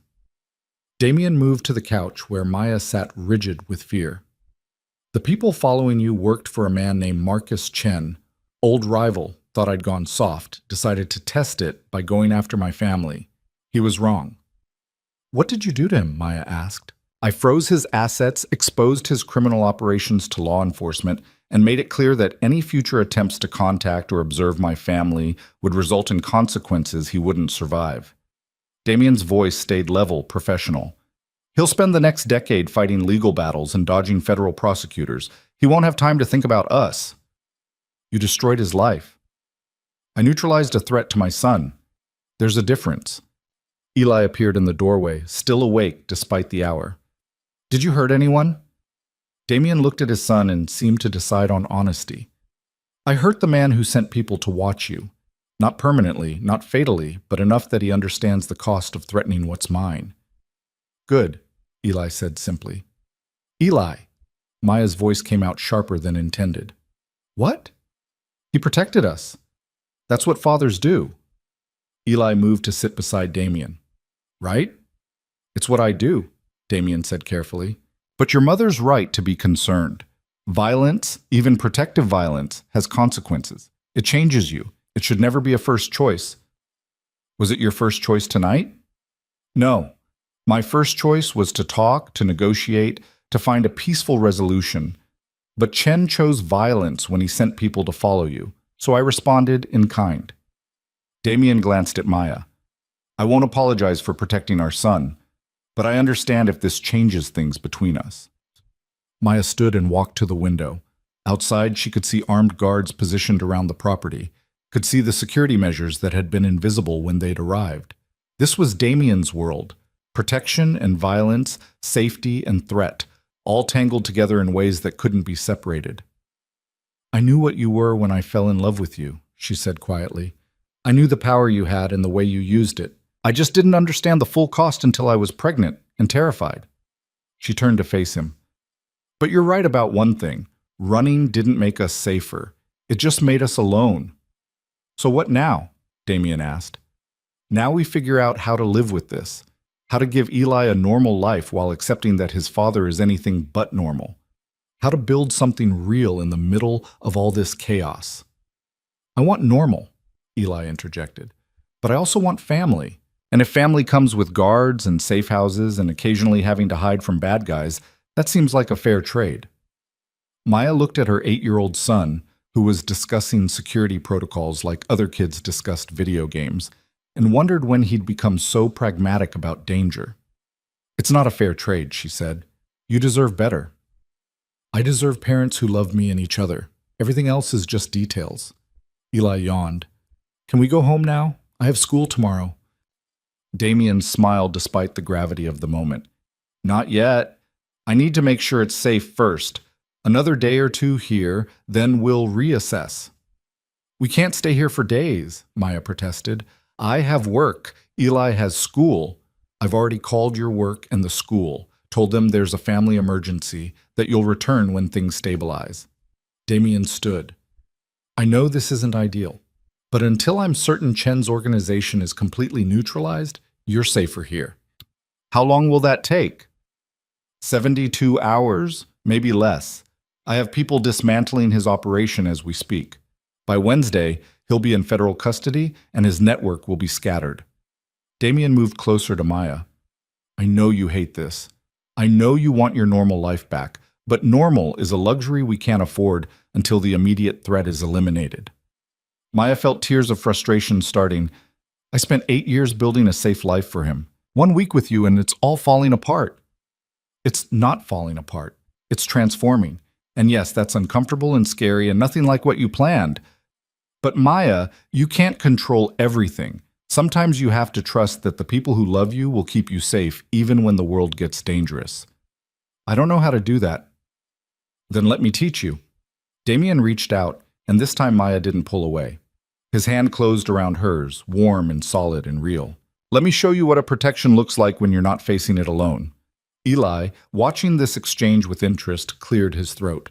Are you two getting back together? Because if so, I have opinions about how that should work. Both adults turned to stare at him. What opinions? Damien asked. Like, you should date properly before making any big decisions. And you should definitely talk about your feelings instead of just staring at each other intensely. And maybe, I don't know, actually kiss or something so we can all stop pretending there's not still chemistry here. Maya felt her face heat. Eli, I'm 8, not blind. You two look at each other like people in movies look at each other before the dramatic reunion scene. Just saying. Eli headed for the hallway. I'm going to bed. Try not to do anything too dramatic while I'm sleeping. He disappeared, leaving Maya and Damien alone in the sudden silence. He's observant, Damien said. He gets it from both of us. Maya pulled her hand free, needing distance to think. This is moving too fast. What is? The threat or us? Both. All of it. 3 weeks ago, my life was simple. Now I'm in a safe house while you destroy your enemies and our son gives relationship advice. It's too much. I know, but Maya, we don't get to control the timing. We can only control how we respond. Damien moved closer, not touching, just present. I meant what I said at the coffee shop. I want to see if what we had can survive what we've been through. But that requires both of us to try. To be honest. To stop running from the difficult conversations. I don't know how to not run. Running is what's kept us safe. Running is what's kept you isolated. There's a difference. His voice gentled. What are you really afraid of? That I'll hurt you? That my world will destroy Eli? Or that if you let yourself love me again, you won't be able to walk away if things get hard? Maya felt the question land like a physical blow because he was right. All of it was true, but the last part especially. She'd spent 8 years building walls, and the thought of tearing them down only to have everything collapse again was terrifying. I'm afraid of all of it, she whispered. I'm afraid you'll break my heart. I'm afraid your enemies will hurt Eli. I'm afraid I'll fall so completely that I lose myself in you again. I'm afraid that 8 years of growth and independence will disappear the moment I let you back in. What if none of that happens? What if we build something better than what we had before? What if we learn from the past instead of being destroyed by it? Damien reached out slowly, giving her time to retreat. When she didn't, he cupped her face gently. What if we're stronger now than we were then? Maya closed her eyes, feeling the familiar touch, the warmth of his hands, the way her body remembered him even after all this time. What if we're not? Then we try anyway. Because the alternative is spending the rest of our lives wondering what might have been. His thumb brushed her cheek. I've spent 8 years wondering. I don't want to spend 8 more. Maya opened her eyes and found him watching her with an intensity that made her breath catch. Eli was right. We have chemistry. We have more than chemistry. We have history and a son and a chance to build something real. Damien leaned closer. The question is whether you're brave enough to take it. You're calling me a coward? I'm calling you scared. There's a difference. Cowards run from everything. You ran from one thing, the possibility that loving me might destroy you. But Maya, you're still standing. You raised an extraordinary son alone. You built a life from nothing. You survived everything that tried to break you. That's not cowardice. That's strength. Then why does it feel like weakness? Because strength and vulnerability look the same sometimes. Because admitting you need someone feels like giving up control. Because loving someone who operates in darkness requires faith that the light you bring will be enough. He pulled back slightly. But I've seen you, Maya. I've seen how bright you shine. And I'm asking you to shine for both of us while I figure out how to deserve it. Maya felt tears starting for real now. That's a lot of pressure. You've been carrying pressure alone for 8 years. Maybe it's time to share the weight. Before Maya could respond, Damien kissed her. Soft at first, tentative, giving her space to retreat. But when she leaned into him instead, when her hands came up to grip his shirt, the kiss deepened into something that felt like coming home and jumping off a cliff simultaneously. When they finally broke apart, both breathing hard, Damien rested his forehead against hers. "I've missed you. Every day for 8 years, I've missed you." "I missed you too," Maya admitted. "Even when I was trying not to. Even when I told myself it was safer to forget. I missed you." They stood like that, wrapped in each other, until Victor cleared his throat from the doorway. "Sorry to interrupt," he said, sounding not at all sorry, "but we've got confirmation. Chen's been picked up by federal agents. His organization is scattered. The immediate threat is neutralized." Damien didn't let go of Maya. Time frame for complete resolution? 48 hours until his legal team buries him in paperwork. After that, he won't have resources to breathe, much less threaten your family. Victor smiled slightly. "You can go home tomorrow if you want. Place is secure now." "Thank you, Victor." "Don't thank me. Just name a kid after me someday." Victor disappeared back down the hall. Maya laughed despite herself. "He wants us to have another kid?" "Victor's sentimental under all the violence. Don't tell anyone, it'll ruin his reputation." Damien pulled back enough to look at her properly. "Do you want to go home tomorrow? Or do you want to stay here, take some time to adjust to everything that's changed?" "I want normal. Whatever that means now." "Then normal it is. We go home, resume routines, and figure out how to build a life that includes all three of us. Slowly, carefully, honestly. And when the next threat appears, we handle it together instead of you handling it alone." Damien's expression turned serious. "I can't promise there won't be threats. My past is complicated, and some of it will follow me forever. But I can promise that you'll never face it unprotected again, that Eli will never be vulnerable, that I will burn down anyone who tries to hurt what's mine." That should sound terrifying. Does it? Maya considered this. No, it sounds like safety, which is maybe the most terrifying part. Because you've never had it before. Not really. Not the kind that comes with absolute protection. Damien kissed her forehead. "Get some rest. Tomorrow we start building something new." Maya went to the guest room where Eli was already asleep, sprawled across the bed with a book open beside him. She changed into borrowed clothes, climbed in beside her son, and tried to process everything that had happened. 3 weeks ago, she'd been living a quiet life in Haven's Rest. Now she was in a safe house. Her son's father had just destroyed a criminal organization to protect them, and she'd kissed the man she'd spent 8 years trying to forget. She should have been terrified. Instead, she felt something that might have been hope beginning to take root. Maybe Damien was right. Maybe they were stronger now than they'd been before. Maybe 8 years of separation had taught them both enough that they could build something sustainable instead of something that burned too bright and collapsed under its own intensity. Or maybe they'd crash and burn spectacularly, and she'd spend the next 8 years picking up the pieces. Either way, she was done running. Maya fell asleep with her son tucked against her side, and the sound of guards patrolling outside. And for the first time in 8 years, she felt truly safe. Morning came with the smell of coffee and the low murmur of voices from the kitchen. Maya woke to find Eli already gone from the bed, and for a moment panic seized her before she remembered where they were, what had happened, why armed guards stood outside. She found Eli and Damien at the kitchen table, heads bent over a notebook filled with Eli's careful handwriting. Damien was explaining something about business structures, using simple language but not talking down, and Eli was absorbing every word with the focus he usually reserved for mystery novels. "Morning," Maya said from the doorway. Both looked up, and the similarity between them hit her fresh. Same dark eyes, same intensity, same way of tilting their heads when considering something important. "Mom, Damien's explaining how legitimate businesses work versus illegal ones. Did you know most criminal organizations fail because they can't properly launder their income?" Eli's enthusiasm was palpable. "It's actually really interesting from an economics perspective." "I'm sure it is." Maya moved to the coffee pot, needing caffeine before she could process her 8-year-old discussing money laundering. "Should we be teaching him this?" "He asked," Damien said simply. "I'm not going to lie to him about how the world works.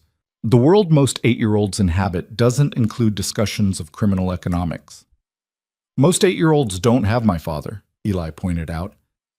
"Besides, Understanding how bad things work helps you avoid them, right? He looked to Damien for confirmation. Right. Knowledge is protection. Ignorance is vulnerability. Damien closed the notebook. But your mother has a point. Maybe we save the advanced lessons for when you're older. How much older? Let's start with 10 and reassess. Eli sighed dramatically but didn't argue. Victor appeared with breakfast, scrambled eggs, toast, fresh fruit, and they ate while discussing the plan for returning home. Chen's in federal custody, Victor reported. His lawyer's already trying to negotiate, but the evidence is overwhelming. He'll be lucky to see daylight before his 60s.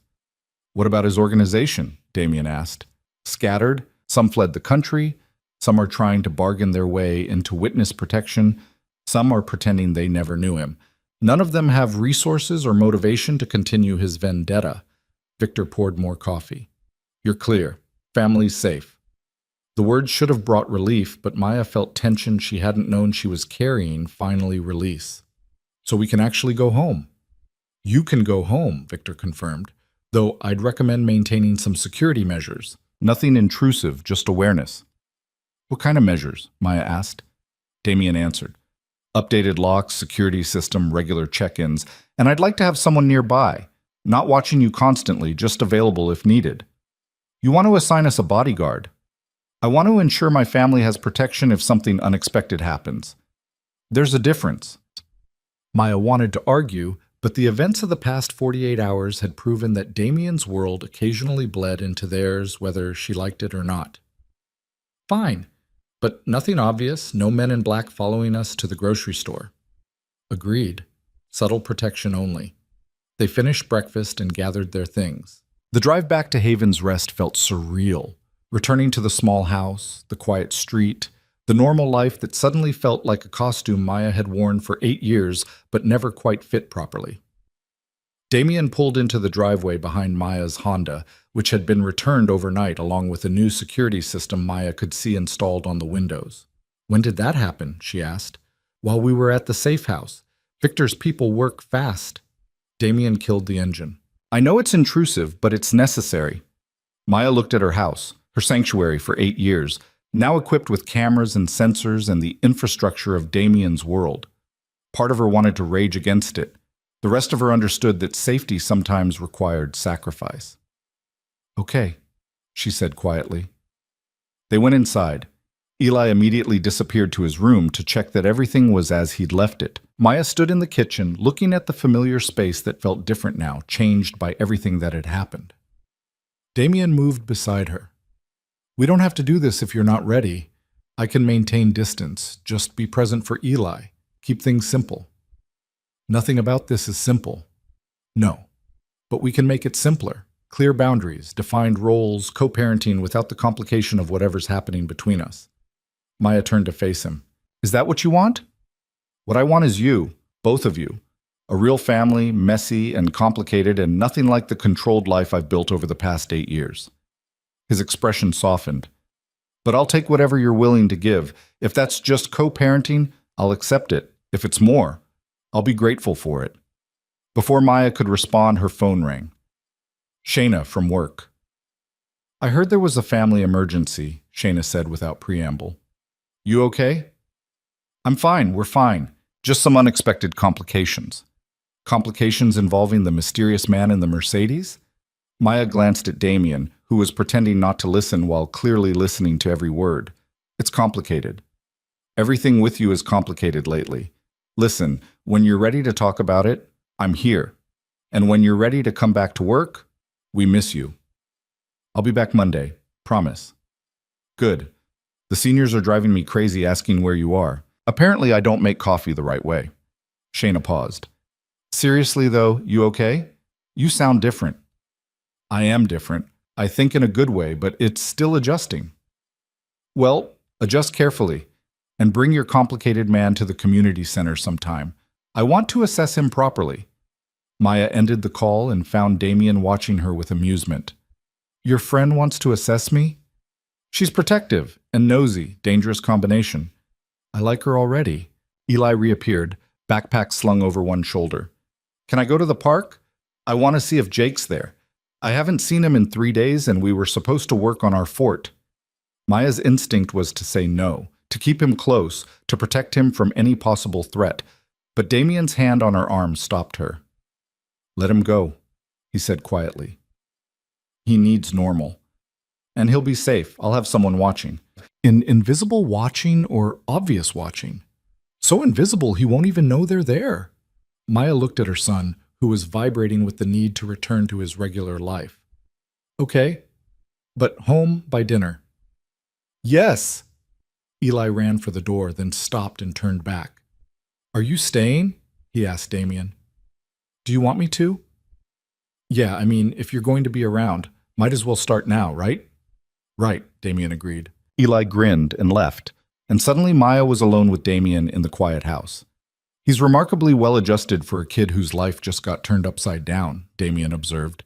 "He's always been good at adapting. It's one of his strengths." Maya moved to the living room, needing something to do with her hands. She started straightening cushions that didn't need straightening. "You don't have to stay.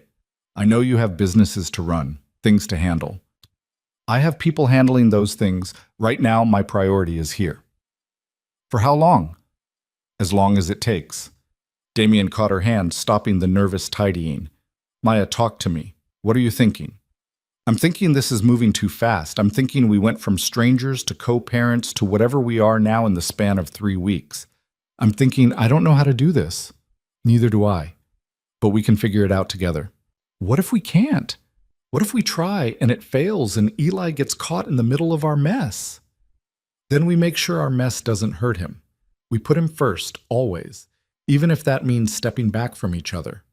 Damien pulled her closer. "But Maya, I don't think we'll fail. I think we're both too stubborn and too invested to let that happen." "Stubborn isn't the same as compatible." "No, but love is. And whether you want to admit it or not, you still love me. I can see it in the way you look at me, in the way you kissed me last night, in the way you're terrified right now because you know if you let yourself fall, it'll be completely." Maya wanted to deny it, but she was tired of lying.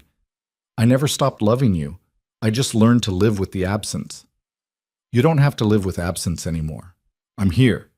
I'm staying, and I'm asking you to take a chance on us. And if your world comes back to threaten us again, then I'll destroy whatever threatens us, just like I did with Chen. Maya, I will burn down the entire world before I let anyone hurt you or Eli. That's not hyperbole. That's a promise." The intensity in his voice should have frightened her.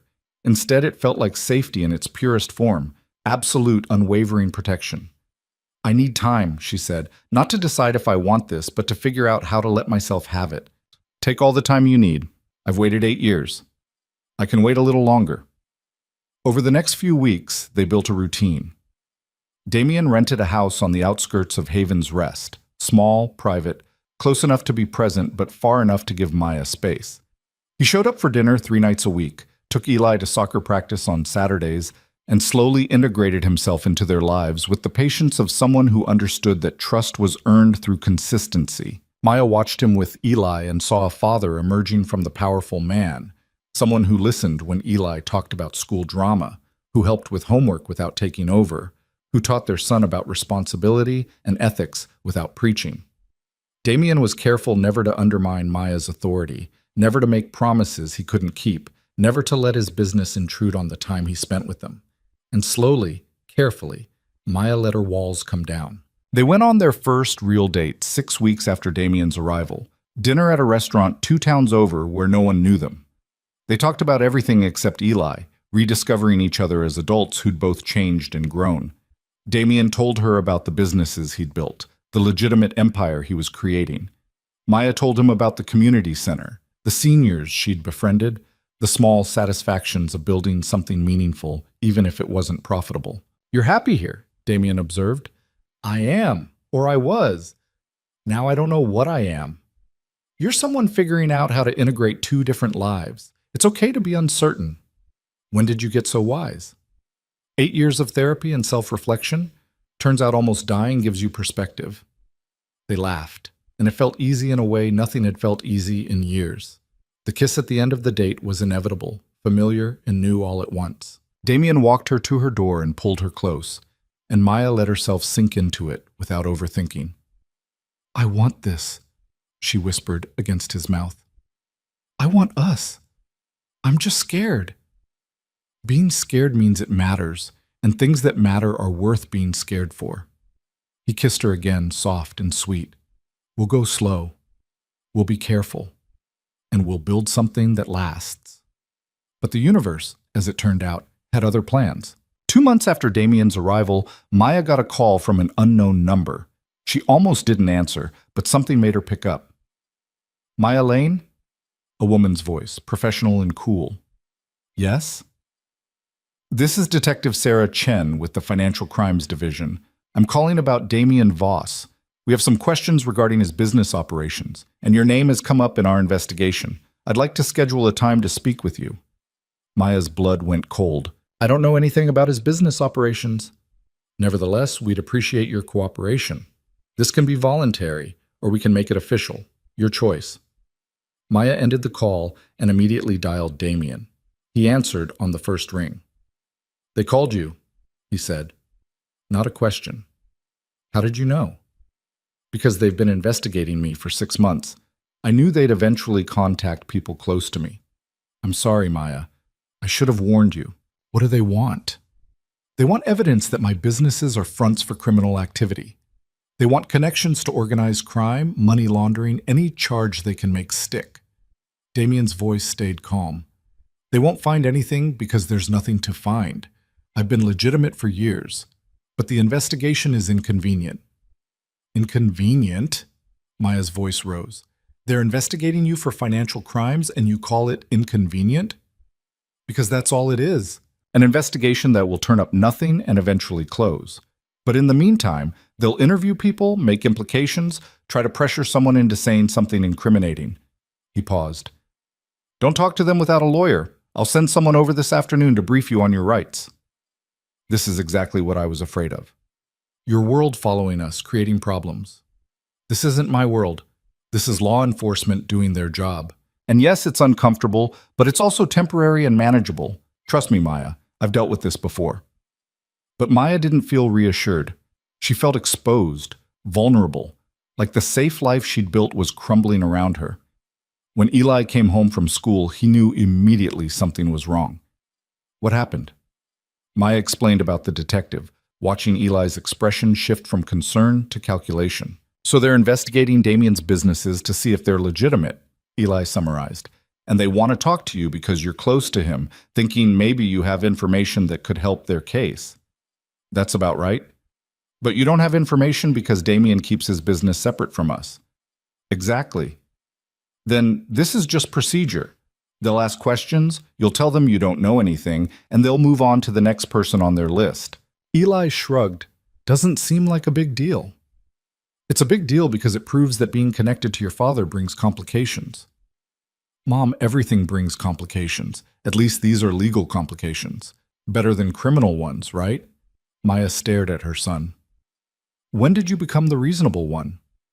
I've always been reasonable. You're just stressed. Eli hugged her. It'll be fine. Damien's smart. He wouldn't let us get dragged into something dangerous. But Damien arrived an hour later with a lawyer, a sharp-eyed woman named Patricia, who spent 2 hours explaining Maya's rights, coaching her on how to handle the interview, and making it clear that the detective had nothing concrete and was fishing for leverage. They do this with every major investigation, Patricia explained. Interview family, friends, associates.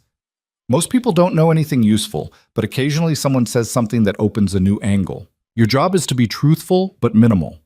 Answer what's asked, nothing more. The interview happened 3 days later at a coffee shop Maya chose specifically because it was public and non-threatening.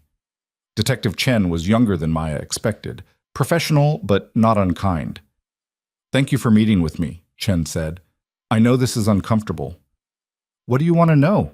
Maya asked. How long have you known Damien Voss? We dated briefly 9 years ago, lost contact for 8 years, reconnected recently. Why did you lose contact? Personal reasons. We wanted different things. And the recent reconnection? He discovered he had a son. He wanted to be part of his life. Chen made notes. Has Mr. Voss discussed his business operations with you? No. Has he given you money, gifts, assets of any kind? He pays child support. Everything else I handle myself. Has he ever asked you to hold money, transfer funds, or engage in any financial transactions on his behalf? No. The questions continued for 20 minutes, all variations on the same theme. Maya answered honestly, minimally, and by the end, Chen looked frustrated. Ms. Lane, if you know anything about illegal activities. I don't. Damien keeps his business completely separate from our personal life. I don't know what he does day to day. I don't know his associates. I don't know his financial structures. I'm his son's mother. That's the extent of our connection. It was a lie, but one Maya told easily, because the truth was more complicated than any investigator could understand.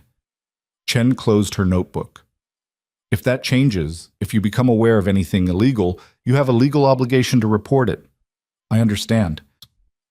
The detective left, and Maya sat in the coffee shop trying to process what had just happened. Her phone buzzed. Text from Damien. How did it go? Fine. She had nothing. Told you. They're grasping at straws.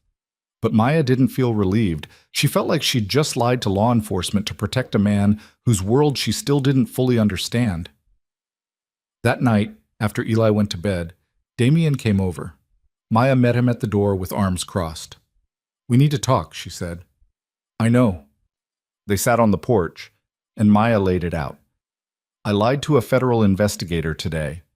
Not a big lie, but a lie nonetheless. I told her our connection was minimal, when the truth is, I'm falling in love with you all over again. I told her you keep your business separate, when the truth is you've integrated yourself into every part of our lives. I lied to protect you. I never asked you to lie. You didn't have to, because I knew that telling the truth would complicate things, would give them angles to pursue, would potentially hurt you, so I lied. And that scares me, Damien, because where does it end? What else will I lie about to protect you? Damien was quiet for a long moment. You're right to be scared. And you're right that my presence complicates your life in ways you shouldn't have to deal with.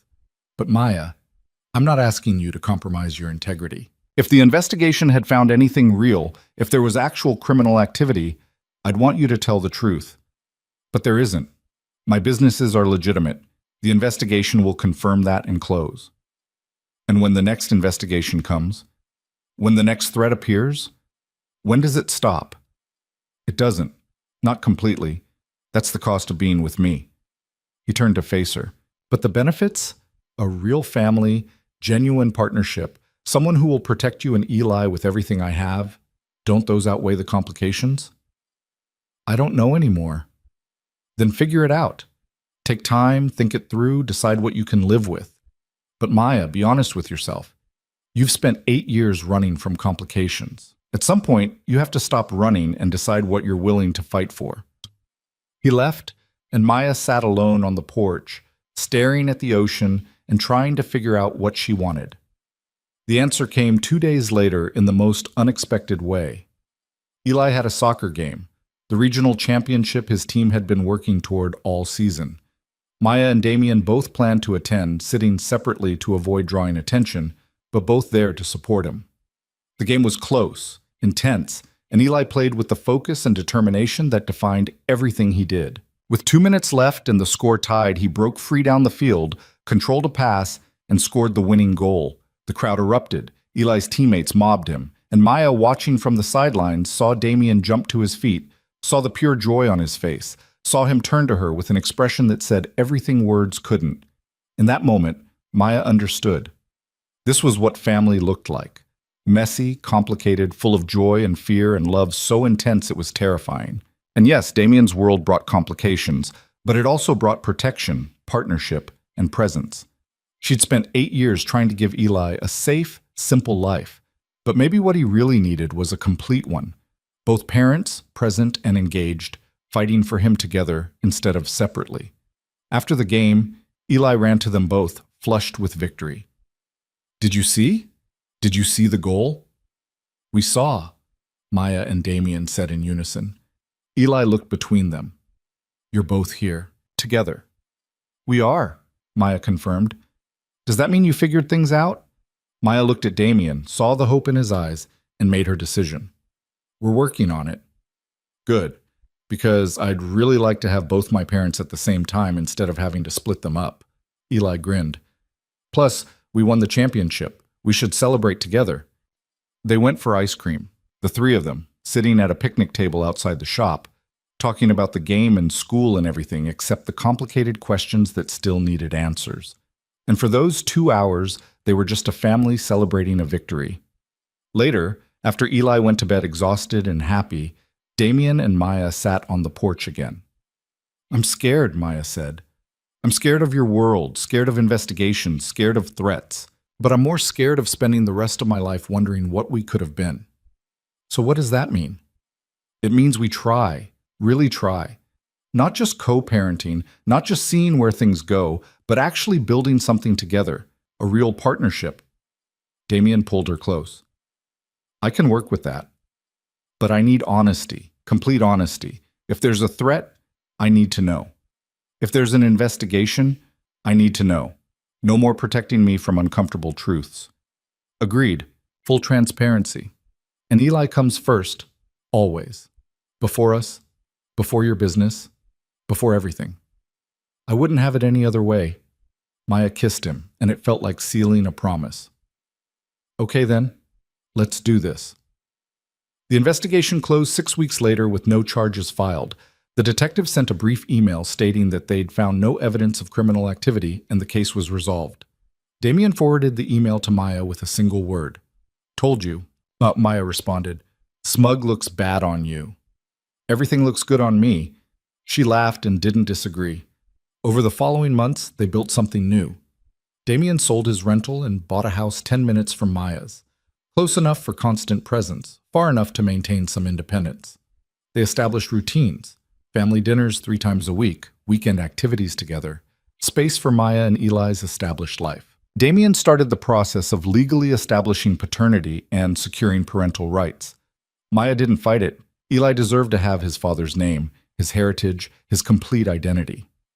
6 months after reconnecting, Damien proposed. Not with grand gestures or public displays, but quietly on Maya's porch with Eli as their witness. "I know we're doing this backward," Damien said. "Kid first, relationship second, marriage third.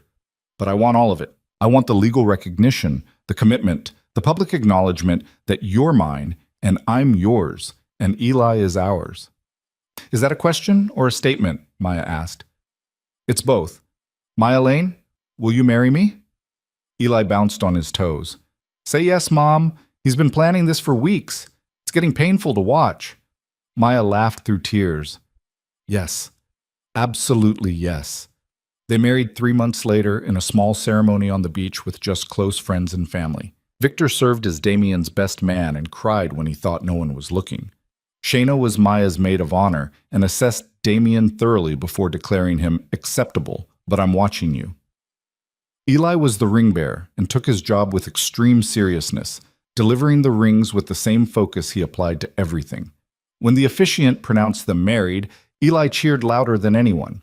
The reception was small, intimate, perfect. And when Damien pulled Maya onto the makeshift dance floor, she felt like she was exactly where she was supposed to be. "Any regrets?"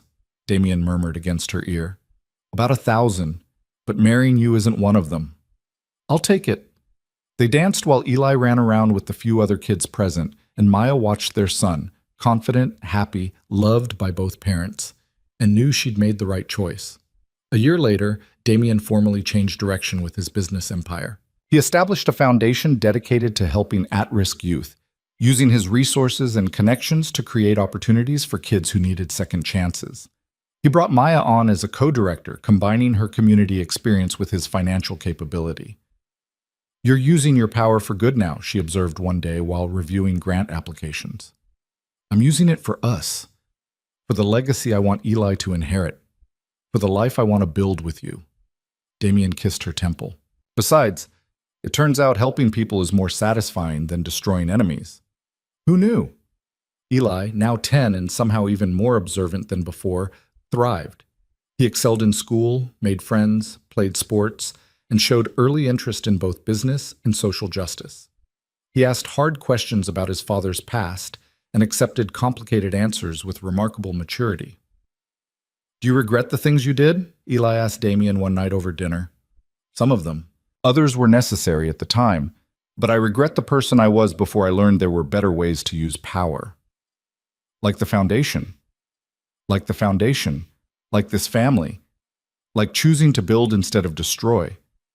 Eli nodded thoughtfully. I think I want to do that too. Build things. Help people. But maybe without the criminal complications. Excellent plan, Maya said dryly. They laughed, and it felt like victory. This normal conversation, this easy family dynamic, this life they'd built from secrets and separation. 2 years after reconnecting, on a quiet Sunday morning, Maya woke to find Damien already awake, watching her. What? She mumbled. Just thinking about how close I came to missing this, to never knowing I had a son, to never finding you again. His voice went soft. 8 years, Maya. We lost 8 years because we were both too scared to trust that love could survive complexity. We got them back. Not the same years, but good ones. Better than good. Perfect in their imperfection. Maya rolled toward him. You're being sentimental. I'm being honest.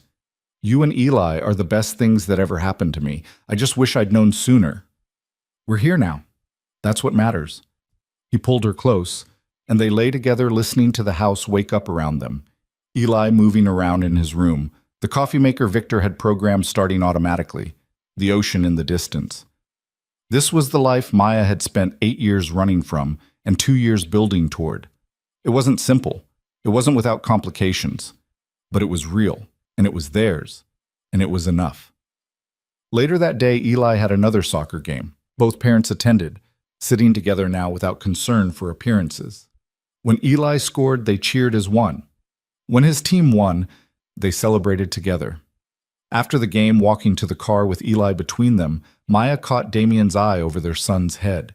He smiled, and she smiled back, and in that moment, everything they'd survived, the separation, the fear, the threats, the complications, felt worth it, because they'd come through it together, because they'd chosen each other despite every reason not to, because they'd built something sustainable from the wreckage of what came before. Can we get pizza? Eli asked. The team's going to Mario's to celebrate. Of course, Maya said. Can I invite both of you, like, as my parents, together? Damien ruffled Eli's hair. We'd be honored. At the restaurant, surrounded by Eli's teammates and their families, Maya watched Damien interact with other parents and saw him fully integrated into their small-town life. No one looked at him as a threat. No one whispered about his past. He was just Eli's father, present, engaged, normal. This was what victory looked like, not the destruction of enemies or the accumulation of power, but the quiet triumph of being allowed to be ordinary, of building a family in daylight instead of shadow, of choosing love over fear and presence over protection.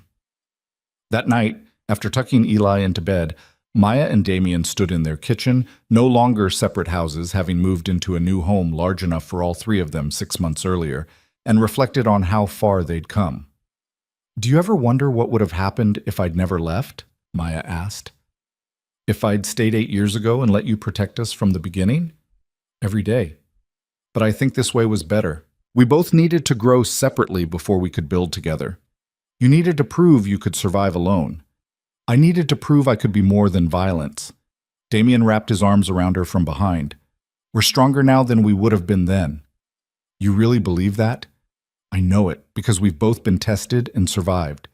Because we chose each other with full knowledge of the costs. Because our foundation is built on truth instead of illusion. Maya leaned back against him, feeling safe in ways she never had before. I love you. I should say it more often. I love you too, and you say it every day in the way you trust me with our son, with our life, with our future. They stood like that for a long time, wrapped in each other while the house settled around them. Outside, the ocean continued its eternal rhythm. Inside, a family, fractured and reformed, tested and proven, stood together in the home they'd built from impossible choices and unexpected grace. This was their story. Not perfect, not simple, but absolutely, completely theirs. And when Eli eventually asked, years later, how his parents had managed to make it work despite everything against them, Maya would tell him the truth, that love wasn't about avoiding complexity, but about choosing to face it together. That family wasn't about perfection, but about presence. That sometimes the greatest victories came not from destroying what threatened you, but from building something strong enough to withstand it. And Damien would add that some loves were worth fighting for, even when fighting meant patience instead of force, trust instead of control, and partnership instead of protection. Together, they'd built a life that proved both truths could coexist, that power could be tempered with gentleness, that danger could be balanced with safety, and that two people brave enough to try could create something extraordinary from the ruins of what almost destroyed them. The storm that brought Eli into the world had passed years ago, but the family born in that chaos had weathered every storm since, and would weather every storm to come, because they'd learned the most important lesson of all, that staying wasn't weakness, that presence wasn't surrender, that choosing each other every single day was the bravest thing any of them could do. And they'd keep choosing each other for all the years ahead, building their legacy not in shadow, but in light. Together, always together, exactly as they were meant to be.